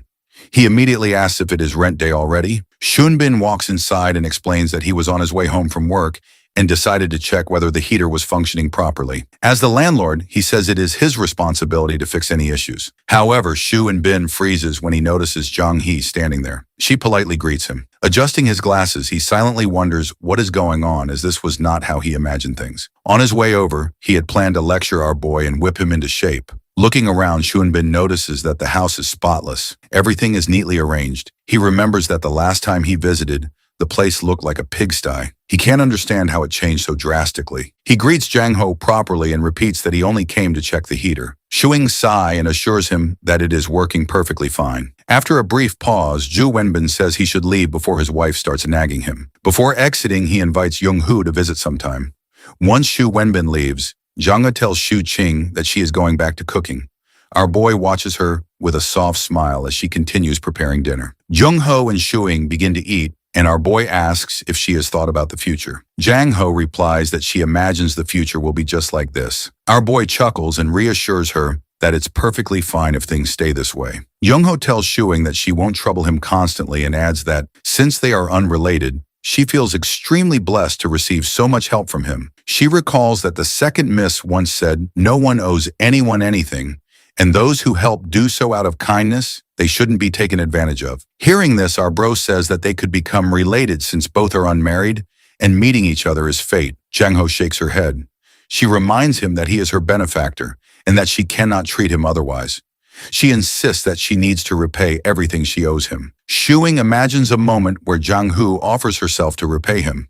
He quickly responds that he wishes for both of them to willingly be in a relationship. He yells at her, saying this is how it should have developed. He asks if offering herself in marriage is considered a way to repay a benefactor. Jung Ho firmly denies it. She says the second miss taught her that all debts should be repaid, and offering oneself for marriage is the most shameless way of all. It only makes the person dependent on the other. Shuing imagines the second miss cutting the red thread that connects his and Yang's love. He grits his teeth, struggling to control his anger.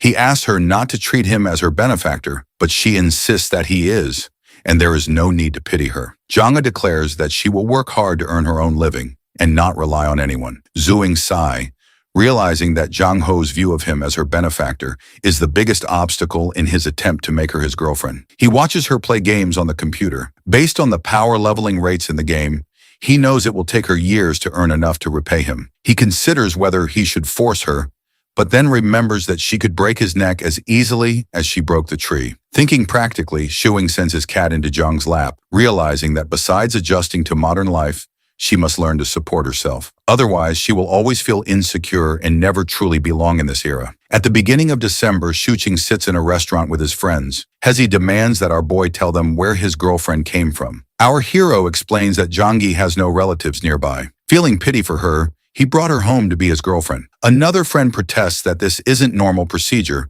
but the hero argues that a couple can be together as long as both are willing. Hyozi presses him, asking why Shuqing had previously said Zhang Hu was his cousin. The hero, wearing a helpless expression, explains that he was helping her hide her identity. He recounts that Zhang Hu was homeless, doing odd jobs, and had nowhere to live. If he didn't help her, she might have been sent to a shelter, and he would still have to look after her afterward. Hai, feeling pity, agrees to believe him for now. Shuqing smiles and shoulder bumps Hosey, asking him to help John Ho with the ID issue they discussed earlier.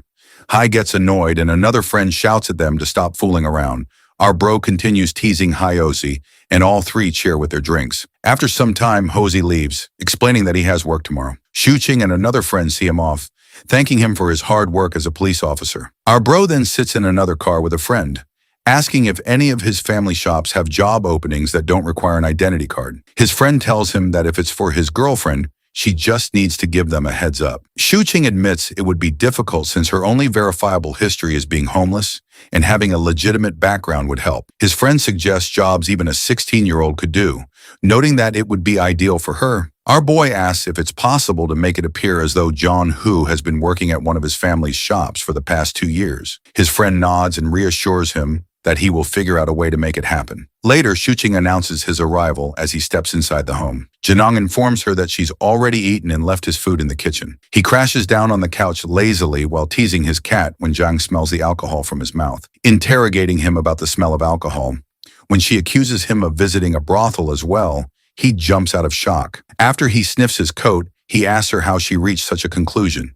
So she explains that it is due to the scent coming off of him. Out of confusion, he once again smells his coat, and this time, he can also smell the floral scents coming off his coat, which makes him think that they must have gotten onto him due to sitting in the car of the playboy of all time, Zun. Shuqing quickly defends himself, claiming he's a model citizen, and tells her that brothel and prostitution are against the law, so they are almost out of existence. Therefore, she doesn't need to worry about him wandering off or selling her off to someone else. When Zhang gets surprised at the number of laws and ordinances in this world, Shuqing enlightens her about their importance by giving the example of selling off body parts in the name of legal transactions if it weren't for these laws. Shuqing cautions Zhang about not being too defenseless, since even in the peaceful times, darkness still lurks around.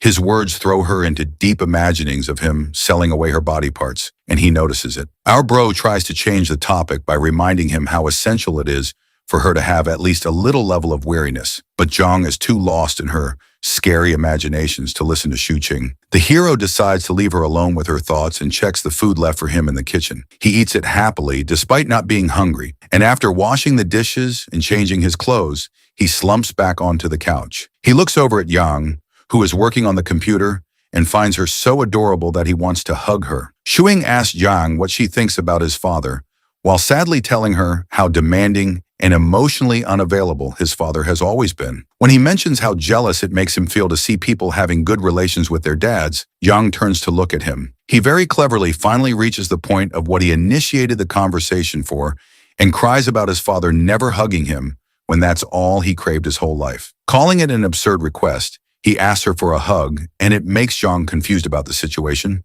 Noticing Yang's expression, he brushes it off, but it makes her feel bad, so she hugs him. He squeezes her body quickly into a tight hug, catching her off guard. At first, she tries to resist him and pull herself out of the suffocating hug, but slowly calms down and holds onto his shirt. She tries to relax by reminding herself that it is just for the sake of the young master's experience, and her conscience is clear. On the other hand, our bro is enjoying the scent of her hair while holding himself back from hugging her tighter. After she asks him if he is done with the hug, he pulls back while thanking her and gets up to take a shower, leaving her worried about him not being as relaxed as he looks. Yang's practicing martial arts with a sword in the morning, while our bro is secretly recording a video of her. She stops immediately when she notices him, and he also stops the recording before asking her about the significance of martial arts. She answers that it works out quite well for her and flaunts her strength. After scrolling through some articles on his phone, Shuqing gets to know the importance of martial arts and gets down on his knees, asking her to teach him too, since it would be sad if such an important tradition disappeared over time. When he enthusiastically announces to practice it wholeheartedly to excel his skills, he gets into a random position and asks her if his stance is correct, and she affirms even though it was nowhere near correct. As expected of him, just after 10 minutes, Shuqing was on the ground panting for breath on all fours. Jen realizes how unskillful he is and pushes him to keep going instead of sitting like that. When she tries to make him understand the role of practice in martial arts in order to become a top-rate martial artist, he extends his hand forward, gesturing to her to stop since his goals have altered now after he has seen what martial arts takes. When he expresses his wish of having a strong body, she tries to motivate him to push himself to the end so that once he is able to maintain that stance for an hour, she promises to teach him some techniques. Then Shuqing excitedly asks if he would get to practice his skills in the snow once he has mastered them, which makes Yang confused about such an absurd wish of his. As soon as the first snowfall of Yongcheng's winter hits the ground, our bro starts his journey of learning martial arts. One day when they're outside, Yang looks quite happy and excited to be out in the snow, which makes him notice how relaxed she has finally gotten as compared to the first time she arrived here. She skids through the snowy and slippery ground like a kid, so he leads her to their ride. While they're sitting on the back seat of the car, Yang notices how calm and relaxed the driver is inside the car, and all he has to do is to turn the steering wheel while staying oblivious of the cold outside. Interested in the driving job, she whispers to Shu Qing about her thought of becoming a driver. Our boy is quick to dismiss her thought, saying he can't teach all the necessary things to her alone, and he can't allow her to get into road accidents voluntarily. Listening to him, she realizes that our boy knows how to drive and asks his reason for not driving one, to which he simply mentions his poverty. They arrive outside Shu Cheng's parents' house, and while assuring her to stay calm, he reminds her of the lie about coming here from the mountains of Yachen in search of a job, which she needs to tell his parents later. Suddenly, the hero notices his Uncle Chin and calls him out while telling Yang to quickly grab his hand. After she reminds herself again about her conscience being clear about holding his hand, she holds his hand. Uncle Chin notices them, and our bro quickly introduces Zhang to him, while Zhang plays with Uncle Chin's newly found puppy. Uncle Chin asks Shuing to teach Hyozi some dating tricks as well, but he says Hyozi suits arranged dates the best.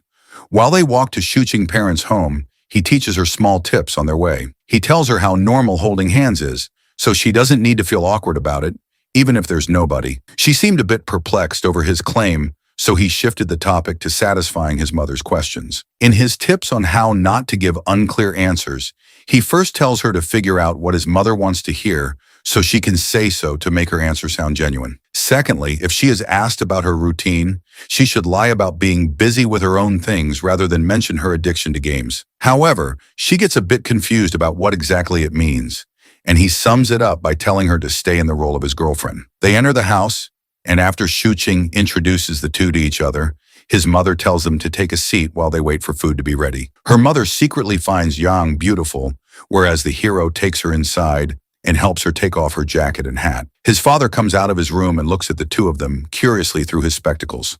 So, Shuing introduces Yang to him, reminding him how he has already met him before. His father didn't look pleased to see them together and annoyedly asked the hero why he was looking so happy. After putting forward Yang as his reason for happiness, he internally laughs at his father not being able to recognize a person from ancient times, despite him being a historical researcher. Ju King tells Zhang to relax and peels an orange for her. As soon as he hands her the orange, he suddenly realizes how he has forgotten to bring something home, since it is the first time he is here with his girlfriend. However, his father rudely tells him that they already have everything, so he does not need to bring over anything. His mother calls them for food, so he guides Yang to the washroom and goes ahead to help out his mother. When the table is set, Yang comes out of the washroom hesitantly, so his mother warmly welcomes her to the table, telling her to drop her shyness. She happily runs to the table and gets herself seated while Shuing's mother serves her food. When Yang looks at the food and rice on the table, she is surprised by the variety since she has been thinking it was going to be a simple lunch. Zhang shares the tasty food his mother has cooked while his mother adores how good they look together. His father's eye on the other side twitches with annoyance at the sight of seeing them happy together. After a while, Shuing's mother's adoration and his father's annoyance both turn into extreme shock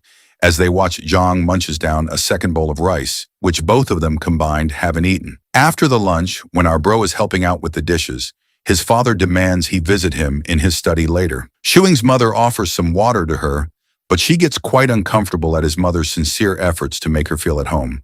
She tells her not to get so formal with them and asks her to sit with her. Once the both of them have sat, his mother, while talking about their relationship, asks her where she is from. Remembering the answers our guy had taught her earlier, she quickly claims to have come from the mountains. Xing goes to talk to his father in the study where he asks our boy about his future plans, since he and Yang are cohabiting. Xing casually assures him that it's nothing more than simply sharing a space, but his father gets angry. Angrily, his father says that he knows all about what young people think these days and asks him about his future plans once again. Shu Qing thinks to himself how he and Zhang is not actually dating and asks his father not to worry about them and just forgive the rent for him. However, his father does not buy his excuses to change the topic and forces our guy to answer him. Our hero gets annoyed by his father continuously pressing him for answers, so he claims to have more expertise in this domain. This fuels the old man's anger, and he kicks Shuing out of the study. Shuing looks at his mother and Zhang. He is sitting together in the living room, and he knows better than to leave Zhang. He alone has to answer his mother's questions. He takes his parents' permission, and they both leave for their home after saying goodbye. As soon as they step outside, the protagonist's father immediately starts asking his wife about the girl. But thanks to our guy's prior lesson given to Zhang, it turns out that is all useless information the woman could get out of Zhang. As Shu Qing and Zhang walk out of the block, His father glares at them angrily from the window because they somehow manage to dodge all the questions while fully enjoying the lunch. While walking out of the block, our guy carries the bag of oranges his mother gave to them. He asks her if she wants to eat something. She refuses, reasoning that she has less hunger these days. He then tells her how normal it is to have less appetite since she isn't so active these days, but she should still take care of her diet and not overeat since it can hinder her movement abilities. Janong scaredly agrees, to which he tells her that it is fine since she loses enough calories while practicing martial arts. When he promises to buy a weighing scale for her to keep balance, she seems confused about it. He pranks her by telling her a scale is what a person is tied to and then lift it up to measure their weight. When she looks scared by the description, he chuckles and tells her that it's just a joke. Later at home, Young worries about getting a job to pay her debts quickly, so she asks our guy about it. Since he could not think of a suitable job for her, he tells her to keep playing games until she finally finds something that interests her, since the most important thing in life is to enjoy it. After some thought, she confesses to not having anything that interests her, and then asks about the reason for their cat, Winter Melon Life. After he expresses his oblivion about it, he tells how jealous he is of Winter Melon for not living under the shackles of society. When she asks the meaning of the metaphor,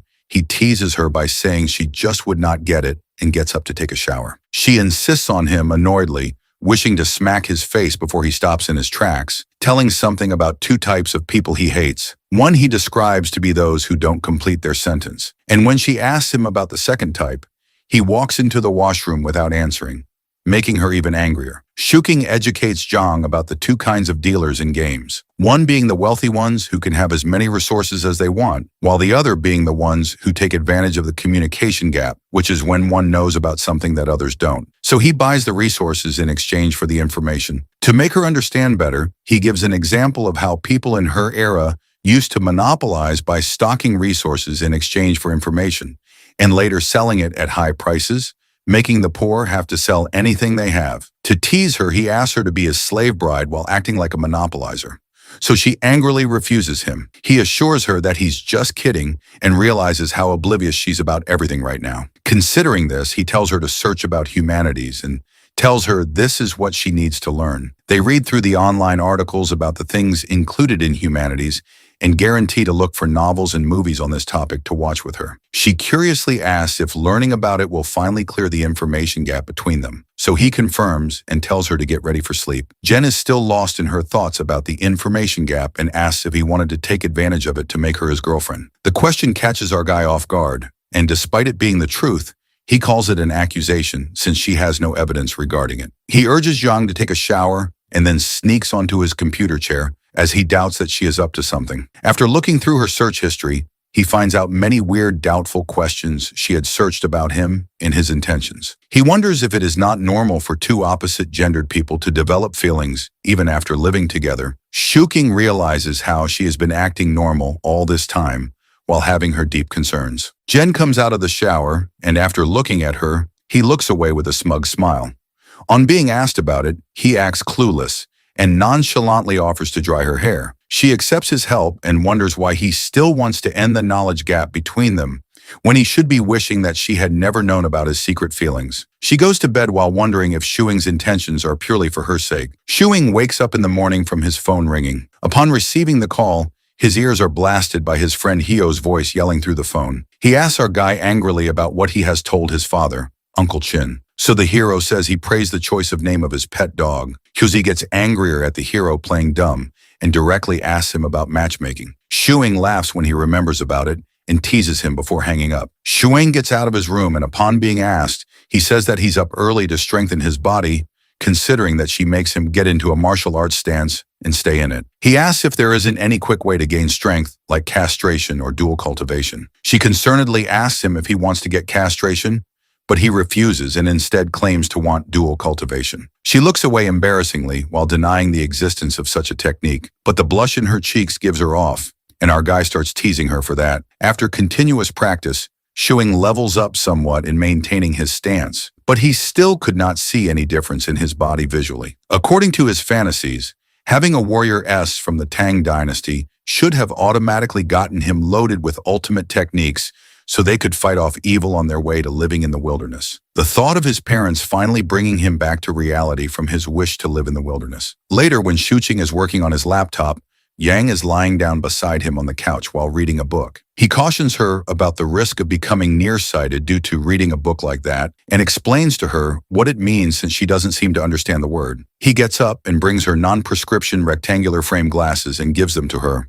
He reminds her that it is the same as the ones that his father was wearing when they visited his parents' house. She carefully puts them on and asks him for assurance if she has put them on correctly. He turns on the front camera in his mobile phone and shows her how she looks. Our boy finds it perfect on her, but Zhang has a hard time getting used to its existence on her nose. He looks at her focused expression closely and starts blushing because he wants to hug her once again. Reminded of the same tactic, he brings up his father again. He asks her if Second Miss ever hugged her, so she affirms and tells him about how Second Miss would actually squeeze her tightly into a hug, especially on cold days, and used to make her feel at ease a lot. Before Shuing can say anything, his mobile phone starts ringing. He looks at the contact name and announces that it is Jun who is calling him. He attends the call, and after confirming if our guy's at home, Jun tells him that he has the documents related to the employment issue that he needs to get signed by the hero.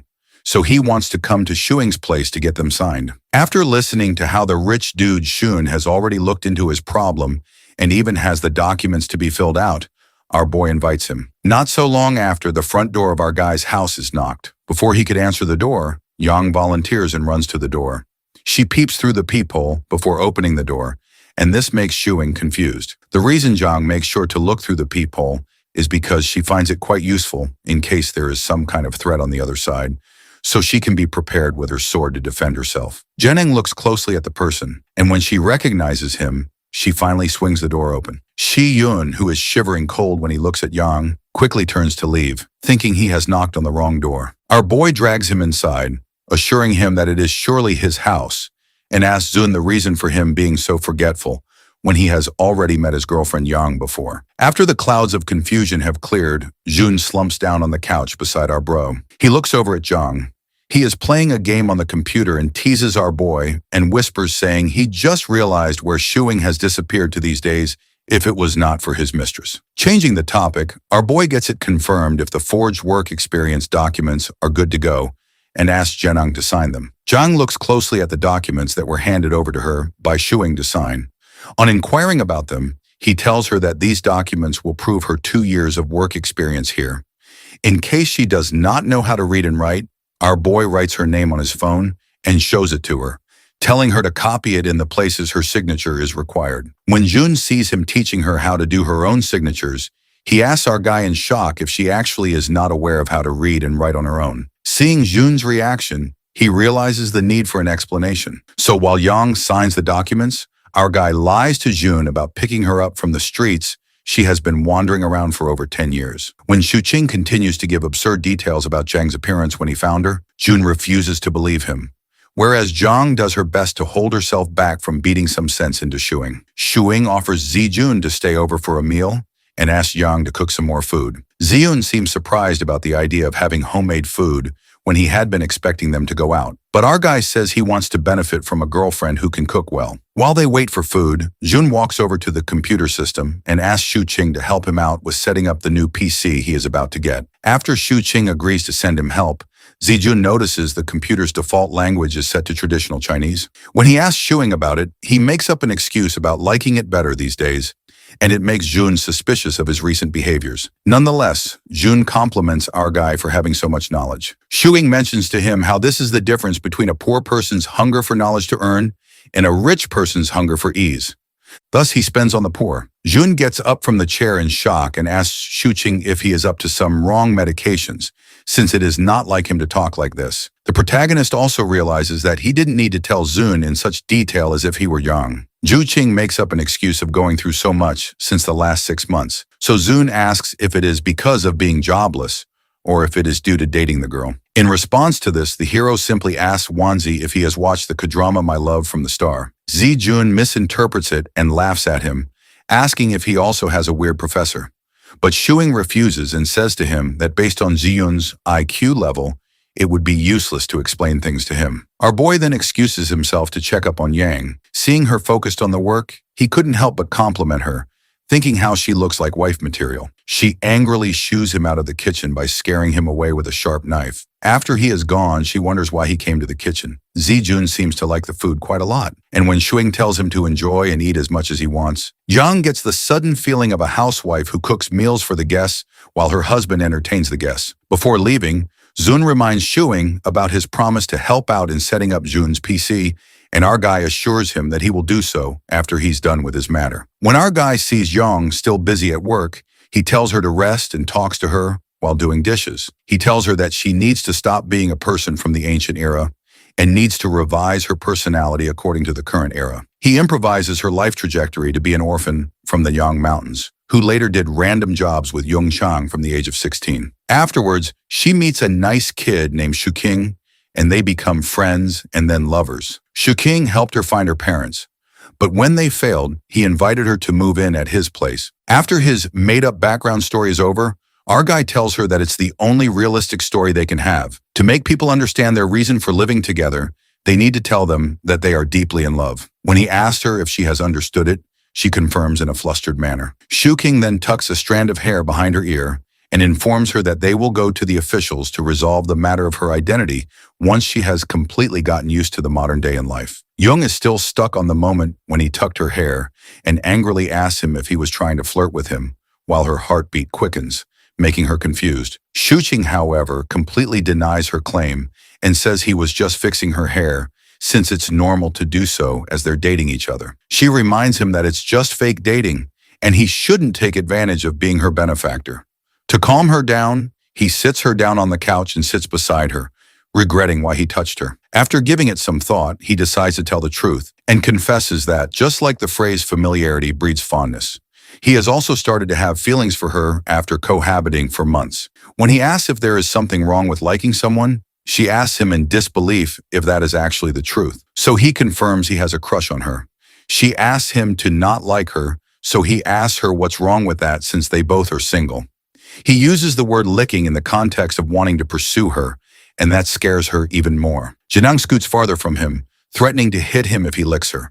She feels uncomfortable and gets up, announcing she's leaving, but stops in her tracks by getting reminded of the gratitude she owes him. Shuing tells her that there are no debts between them since she's taught him martial arts in return for him helping her out to adjust in the modern world. Therefore, she can leave whenever she wants. However, he asks her to teach more martial arts while he helps her find a new home. Looking at him still willing to help, she asks him the reason. So he simply states again that he likes her despite the debt she owes. He then says that she might have mutual feelings, but is overlooking them since he seems ordinary to her because they are cohabiting. When he complains about her excluding him from her consideration, she refuses and tells him that she's leaving because he wants to lick her. He tries making her understand its actual meaning, but she refuses to talk to him due to feeling off about the situation. In her room, Yang does a self-assessment of her feelings about Shuqing and leaving his home. On the other side, our guy is in the living room, wondering if she is going to leave since she hasn't come out of her room for so long. Just as he is about to tear up about losing her, she walks out of her room, and after stealing a glance at him, she walks straight into the kitchen. Happy to see her, our guy jumps out of his seat and follows her into the kitchen, asking about her decision. While washing the oranges, she acknowledges that what he said was right, and since the debt and the feeling he has for her are two different things, he can continue to like her without crossing the boundaries. He immediately promises not to do anything like that again. She thinks about it and mentions how it would not be so good if she ignored all the things he has done for her in the duration of half a year, which she has spent with him and just selfishly left. Thus, she shyly avoids eye contact with him while telling him to talk about their future together. After she has cleared all the debts, Shuqing is quick to hold on to her words and repeats them for confirmation, so she confirms it. Later, when she's preparing a meal, he leans at the doorframe and keeps looking at her. On being questioned about his presence there, he says that he's confused if she now knows the difference between gratitude and since it would be like deceiving him if she only feels gratitude for him and is thinking it is like. Jen quickly refuses to have any feelings for him, and our bro realizes that she is just in denial. Therefore, when she still seems to be stuck on how to differentiate the feelings, he proposes to do a test to check whether she likes him or not. After making her promise not to retaliate on the basis of the test, he pulls her into a tight hug. When he slowly lets go of her, Both of their faces are flushed, and he tells her that if her heartbeat has quickened now, it means she likes him. She shyly turns her back on him, telling him not to bother her while acting unfazed by the hug. As he leaves, he realizes that she actually likes him too, since she did not pull back from the hug and let him hold her as long as he wanted. On the other hand, Zhang is blushing intensely, and she cups her face in confusion, as she now knows the difference between some mere gratitude and the feeling of like which is tinting her face red right now. When the dinner is ready, she announces it. She makes sure not to have eye contact with Shuing and sets up the table quietly. The hero thinks that this matter is not as important as making her learn about the modern world's culture and ethics. And the important thing is teaching her how to smile. He remembers how the only time she smiles is when she's curious about a new thing, like when she saw the snow and can't understand the various types of entertainment. He decides to take a step towards teaching her how to smile and plays a comedy movie to watch with her. While watching the movie, he notices that she is still not laughing or smiling, even in the funny scenes, and realizes how hard it is to make an ancient person merge into the modern world. Jen is busy playing video games, but our guy feels sleepy, so he heads to bed first after telling her. She watched him leave and then sighed, wondering how to face him with her feelings so evident on her face. After a little while, when it is around 10:30, she gets up from the PC and sneaks into Shuing's room, who is in deep sleep. She stays there for some time, looking at him while hovering over his face like a ghost, and then decides to leave. When they both come out of their rooms in the morning, Shuing notices how tired she looks and asks if she didn't sleep well. She had obviously not slept a minute the whole night, but lied to him, saying she slept late. After having breakfast, Shuing takes her out to experience pretty things. They put on their coats and take a walk outside, when Yang looks down at her intertwined hands and asks if this is also one of the pretty things he mentioned to make her experience. With a sly smile, he affirms, reasoning that the quickening of the heartbeat is indeed a beautiful experience. He rubs her finger on her palm to tease her and asks if she can feel anything new or different. Flustered by their proximity, she looks at him for a second before quickly pulling her hand back from his grip. He laughs and takes back her hand, saying he was only giving an example to her. In disguise of making her experience the world, Shuing was making sure he was also giving her introductory classes on dating. They take a bus from 520th Street. When she asks him about their destination, he tries cracking a joke for her to laugh by referencing a meme, but due to her lack of knowledge about this domain, she stares at him blankly in confusion. He chuckles after looking at her reaction and assures her not to worry and just to put her trust in him. As they go around on their experience, they get down from the bus and he quickly holds her hand again. The way Shuing was holding her hand and guiding her around made her feel safe and comfortable, despite getting treated this way for the first time. The two of them then walk to an electronics shop, and Yang's eyes widen with surprise and start shining as she looks around at the large number of computers there. After Shuqing tells her that it is a place to buy or sell computers, he leads her to a man named Gao Bo, who is currently working on some part of the computer. Shuing calls out his name and gets Zhang and himself seated on the chairs in front of Gao. On being asked, our guy explains to Gao that he wants a computer within the range of 20,000 yen with a flashy case. While Shuing writes down all of his requirements for the computer he wants to get assembled, Yang keeps looking around with a mix of awkwardness and curiosity. When our guy is done writing down everything, he hands it to Gao, emphasizing wanting to get the computer put together as early as possible. After our hero instructs him to deliver the computer to the person whose number he has written on the paper, he gets up to leave. Gao asks him why he's leaving so soon.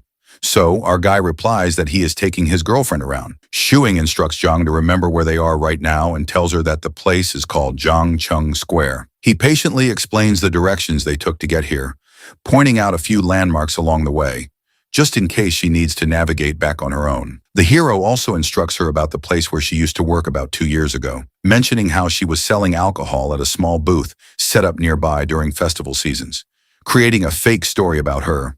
It feels strange to him now seeing her like this, compared to the past he barely knows. He eventually asks if she would be able to make her way by herself now. Yang assures him with a firm nod that she knows the routes they took and won't get lost. As they are about to leave, Jen notices a small shop nearby and curiously asks if they can go inside. Juqing quickly stops her and lightly taps her forehead, telling her not to get curious about every little place since wandering around like that can easily waste time. Jung pouts in response but decides not to argue. After walking a bit farther, our bro glances at her and asks whether she's hungry. When she admits that she is, He immediately brings her to a barbecue buffet he had been considering earlier. Once they sit down, Zhang casually remarks that she actually prefers hot pot buffets since the food can be left simmering without needing constant attention, like grilled meat. Shuing laughs and agrees that her reasoning makes sense, finding her practical thinking amusing. He tells her to relax and just focus on eating until she's satisfied.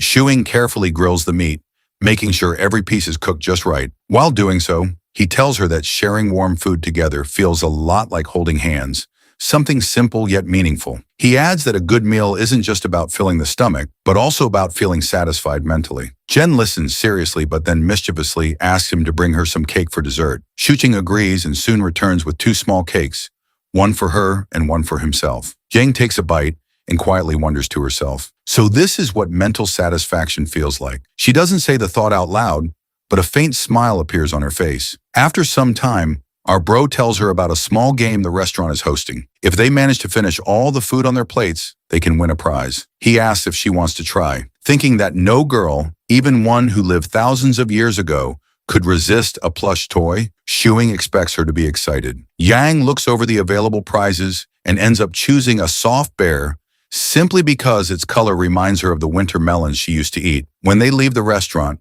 Yang asks what the point of the bear is. Our guy chuckles and says she can hug it when she sleeps, and when she does, she should think about him. Yang immediately threatens to rip the bear in half if he keeps saying such embarrassing things, which quickly shuts him up. With most of their date plan finished, food and some window shopping, only the movie remains. The boy tells her that the theater is a bit far, so they should walk there to help digest the food and save some money. Zhang agrees without any hesitation, which surprises him. He jokingly says that most girls would act shy, stomp their feet, and refuse to walk, wanting to be treated like princesses instead. When Zhang looks genuinely puzzled, Shuing exaggerates the behavior, pouting, stomping, and whining in a high-pitched voice to demonstrate. Janong stares at him blankly, completely unable to understand why anyone would act that way. Seeing her confused expression, Shuing laughs so hard that his stomach begins to hurt. Then he mischievously asks if she would like to try acting coy as well. In response, Zhang lifts the bear again and threatens to tear it apart if he keeps insisting. Our guy immediately raises his hands in surrender and backs off, thinking that maybe her straightforward nature was better after all. When they arrive at the movie theater, Young asks why they can't simply watch movies at home. Shuqing explains that it feels different because they are on a date, and watching a film in a theater creates a completely different atmosphere compared to sitting at home. He points out that whenever they watch movies at home, she treats them too seriously, almost as if she is studying or completing a mission. According to him, movies are meant to be relaxing, not something to analyze like a task. He tells her that inside the theater, they will sit quietly in the dark and simply enjoy the film. Our boy reminds her not to make noise, and if she wants to do something else, she should quietly leave the theater first so she does not disturb anyone. After explaining all that, he suddenly asks in a serious tone whether he can hold her hand while they watch. Jen stares at him in confusion, wondering why he would want to do that. In her mind, her hands are rough and unattractive. She recalls the story of Dong Tusi, who loves his wife even though she is not beautiful and even has 4 children with her. Thinking about it, Yang concludes that our guy must be like Dong Tusi. She firmly warns him not to ask that question again, which startles our guy a little. He wonders how someone so young can be so fierce. Jen then suggests that he should quickly improve his martial arts so that they can properly spar with each other one day. Before she can refuse again, our guy quickly grabs her hand and pulls her toward the theater entrance. Once inside, he introduces her to popcorn and buys a large bucket for them to share. As the movie begins, Yang stares seriously at the large screen. When our guy tries to hold her hand again, she immediately pulls it away. He remembers how they have held hands before and cannot help noticing that she now seems determined to avoid it. Meanwhile, Yang is thinking about how rough her hands are and how unpleasant they must feel to touch. She glances at Shu Qing and suddenly imagines him asking her to have children with him. Embarrassed by her own strange imagination, she quickly shakes her head. Shuing notices the odd expression on her face and wonders what she could possibly be thinking about to make such a face. After the movie ends, they slowly walk out of the theater. Janang suddenly asks why he likes holding her hand so much. The hero does not know how to answer and awkwardly looks away. Janang then stretches out her hand and tells him to hold it properly this time. Shu King senses that she must have gone through some kind of internal struggle before saying that. He carefully takes her hand, feeling quietly thankful inside. Smiling, he calls her his little warrior S and asks if she likes the movie. Yang no Diaz and says it is good. As they walk, our guy tells her that watching movies can actually help improve her thinking. He explains that films can broaden her horizons and help her build what he calls the three modern views: her worldview, her values, and her outlook on life. He says it will be a slow process, but he will guide her step by step. Then, half joking, he admits that he might trick her a little along the way and asks her not to hit him when she eventually realizes it. Jen looks at him thoughtfully, considering his words. Unsure how to respond, she decides to remain silent for now. Shu King wonders if Jang has noticed that she has become a bit empty-headed lately. When she questions him, he explains what he means. When they first met, she was like a wild kitten with its fur standing on end, ready to draw her sword and show her fangs at the slightest provocation. In the months that followed, she began drawing her sword less often, though she still kept her guard up. On the surface, she appeared calm, but she remained cautious and would quietly verify things behind the scenes. However, recently, ever since the day he told her he liked her, she has become much more gullible, believing almost everything he says. Shuing jokes that if he really wanted to, he could easily trick her into kissing him without much effort. Jen immediately tightens her grip on his hand, wondering what exactly went wrong and why she has started acting like that. Our boy calmly explains that it is normal for girls in love to behave foolishly sometimes, especially when it is their first time experiencing those feelings. Yang shouts that she is not in love at all. She is simply enjoying the beauty of the world while simultaneously crushing his hand in her grip. She finally releases him, and our guy admits that he will not rush her to figure out her feelings. He even suggests that perhaps the reason she is acting this way is not because she likes him, but because she has grown dependent on him, much like she once depended on her second miss. Jen quietly admits that he might be right. Zhu Qing then tells her she should learn how to distinguish between gratitude and genuine feelings towards someone. Otherwise, if she keeps being so naive, he worries that he might not be able to resist taking advantage of that innocence to trick her. Janang grows flustered when he leans closer and casually admits that he is falling more and more in love with her. She thinks about how he is practically giving her advanced warning before trying to trick her. Shushing confesses again that it is simply because he likes her. Jang smiles faintly at his sincere words, and the two of them board the bus together. She asks about his hand, wondering if it still hurts. Our guy jokes that she should try using less strength next time. Hearing that, Jang quietly notes that he is already talking about it next time. When they arrive home, Shuing opens the door and is greeted by Winter Melon. He kneels down and asks if the cat is asking for food. After playing with it for a moment, he gives it something to eat while thinking about how Yang still seems completely clueless about anything related to romance. In fact, she seems to understand it about as well as he did when he was in 5th grade. Remembering the awkward times when he rejected girls in the past, he cannot help feeling slightly traumatized by those memories. He soon starts forming a plan. If Yang is going to understand romance better, he will probably need help from old romance stories. He stays up all night editing things and eventually begins thinking about dinner. Shuking knocks on Yang's door. When she opens it, she asks why he is there. The hero wonders if she has been sleeping the whole time, and she admits that she did sleep for a bit. Our boy checks her temperature and notices that she looks slightly feverish, but the thermometer shows that her temperature is normal. Yang insists that she is fine and says that she will make dinner now. The hero suddenly realizes that Zhang is a girl and that she will be sick for a few days every month. He quickly pours her a cup of water, urges her to rest, and cooks 2 packs of noodles himself. He even adds garlic, thinking happily that she is the best since she eats both garlic and onions. Our hero soon receives a call from his friend, who excitedly tells him that Shuqing's friend is amazing and that the computer is finally done. He just tried using it and says it is even better than his previous one. Smooth and incredibly fast. Meanwhile, Yang sits quietly searching on a website about the difference between the feelings of liking someone and dependency, her brows furrowed in deep confusion. After a couple of snowfalls, the coldest part of winter arrives. Shuing's dad asks his wife to carefully probe our guy and find out whether he has already run out of money. He remarks that it is still not too late for their son to find a proper job. Meanwhile, the mother is distracted by another concern entirely. She keeps thinking about the girl and how she still hasn't managed to get close to her. Later, our guy and Yang arrive at the house carrying many things with them, their hands full of groceries and gifts. His mother warmly welcomes them inside.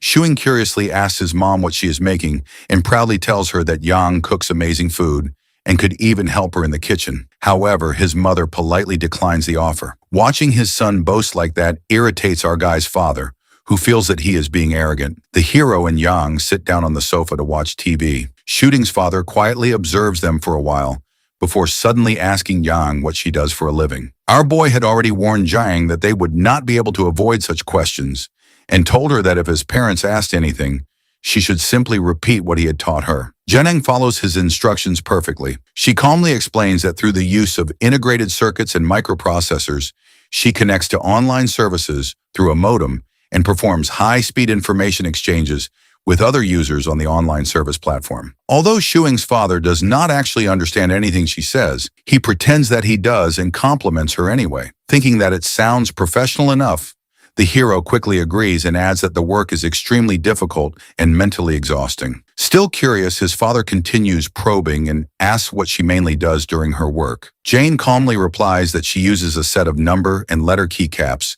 to coordinate the X and Y positions of the on-screen cursor in order to initiate a sequence of interactions with other users. This explanation impresses our guy's father even more. He thinks Yang seems extremely capable and concludes that our guy must have used up all his luck in life to find such a competent girlfriend. However, he still cannot resist lecturing his son.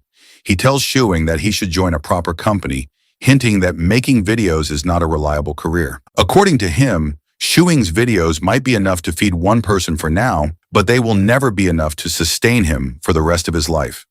Shuing immediately asks why his work has to sustain him for his entire life. His father then asks what he actually plans to do in the future. Our guy confidently declares that he will grow his work into a large and powerful business. He says he will open an office, establish a company, and eventually get it listed on the stock market. By that time, he proudly claims he will be the CEO of a listed company, and his father will be the father of a CEO. Their family will become wealthy in this generation and earn the respect of everyone around them. His father becomes furious upon hearing this and angrily curses at him, asking if he thinks his father is a fool. He even threatens to beat him, but suddenly stops halfway through his sentence when he notices Yang sitting nearby. He quickly restrains himself, thinking that family matters should stay within the family and should not be displayed in front of outsiders. Shuing calmly argues that everyone has their own fate and asks why his father cannot understand that. He then remembers that his mother once took him to have his fortune told. An old man read his fate and wrote several things down on a piece of parchment. Our boy retrieves the parchment and reads it aloud.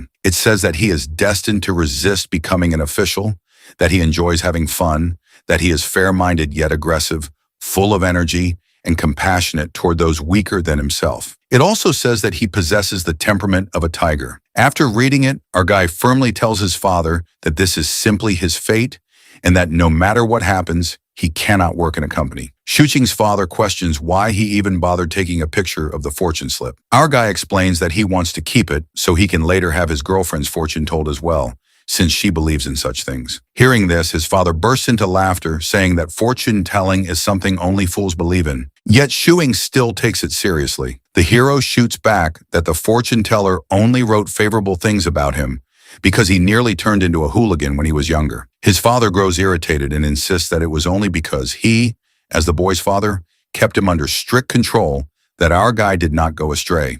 He immediately argues back, saying that every teenager goes through a rebellious phase, and it was not solely because of his father's discipline. The argument escalates until the father and son stand face to face, glaring at each other intensely. Before things can get worse, Shuing's mother sharply orders them to stop fighting.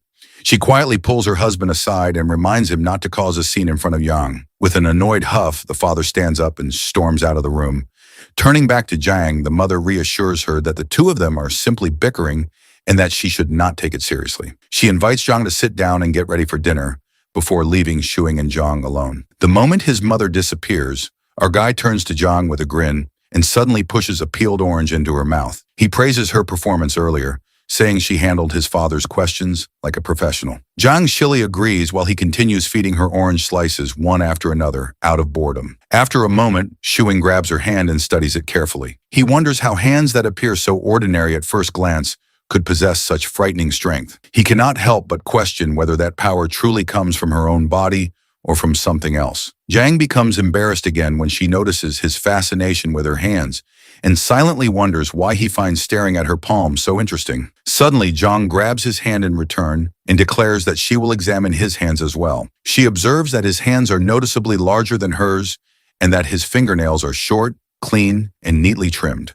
Zuqing casually asks if she knows how to read palms. At once, Zhang lets go of his hand and denies it, saying she does not know anything about palmistry and that he should not even ask such a thing. Later after dinner, our bro approaches his mother and asks whether he can bring Yang over during the New Year celebrations. His mother wonders if Zhang will not be going back to her own home. The hero honestly explains that Zhang has no family and would otherwise spend the New Year alone. His mother pauses briefly, making sure that he is being serious. After a short silence, she tells him that he can bring Yang over without any problem. She then teasingly asks whether he has enough money to take care of a girlfriend. The boy proudly puffs out his chest and declares that he definitely has enough. Feeling satisfied, he begins carrying the dishes to the table. When dinner is finished, Xuqing and Zhang say goodbye to his parents and prepare to leave. However, just as they are about to step out, a potato suddenly drops out of Zhang's pocket. His parents immediately notice it and ask why she is carrying a potato in her pocket. Thinking quickly, Xuqing makes up an excuse.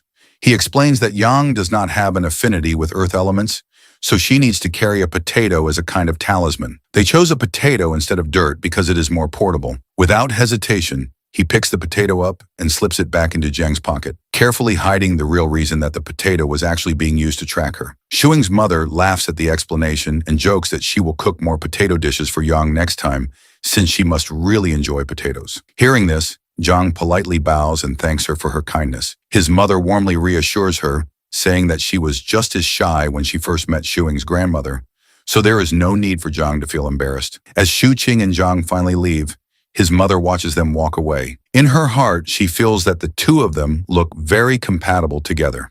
She quietly hopes that they will not face disagreements in the future and that they can continue living happily side by side. As they start walking, Yang asks the meaning of like, to which Xuqing explains that if she wants someone to be all hers, she will want to get closer to that person. Like when she wants to buy a delicious cake, she has to spend money.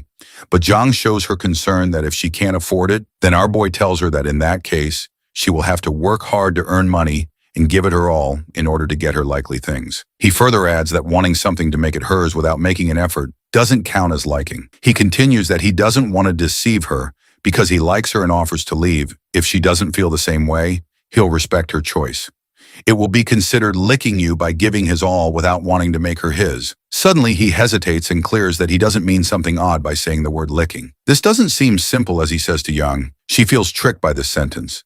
She wonders if he doesn't want her to be his, then why he would touch her hands. Xing smirks and adds that being willingly tricked by someone is sometimes considered as liking, at which Yang shouts, clearing that she doesn't have feelings for him. Our guy smiles intentionally and says he is talking generally. He doesn't mention anything about her liking him, at which Zhang blushes and wonders if she likes when he blows dry her hair, helps grill meat for her, cook noodles for her, or she likes her hand to be held. A minute later, she asks about love, which makes our guy wonders if she is enlightened all of a sudden, as she is asking questions like these recently. Then he answers that when the hearts of two people become one, and they spend time to understand each other, it's called love. Zhang asks about his feelings, to which Xuqing offers her a kiss to be able to understand his feelings. Zhang trembles, saying she doesn't believe him as her face gets all red. Later, they left to get home.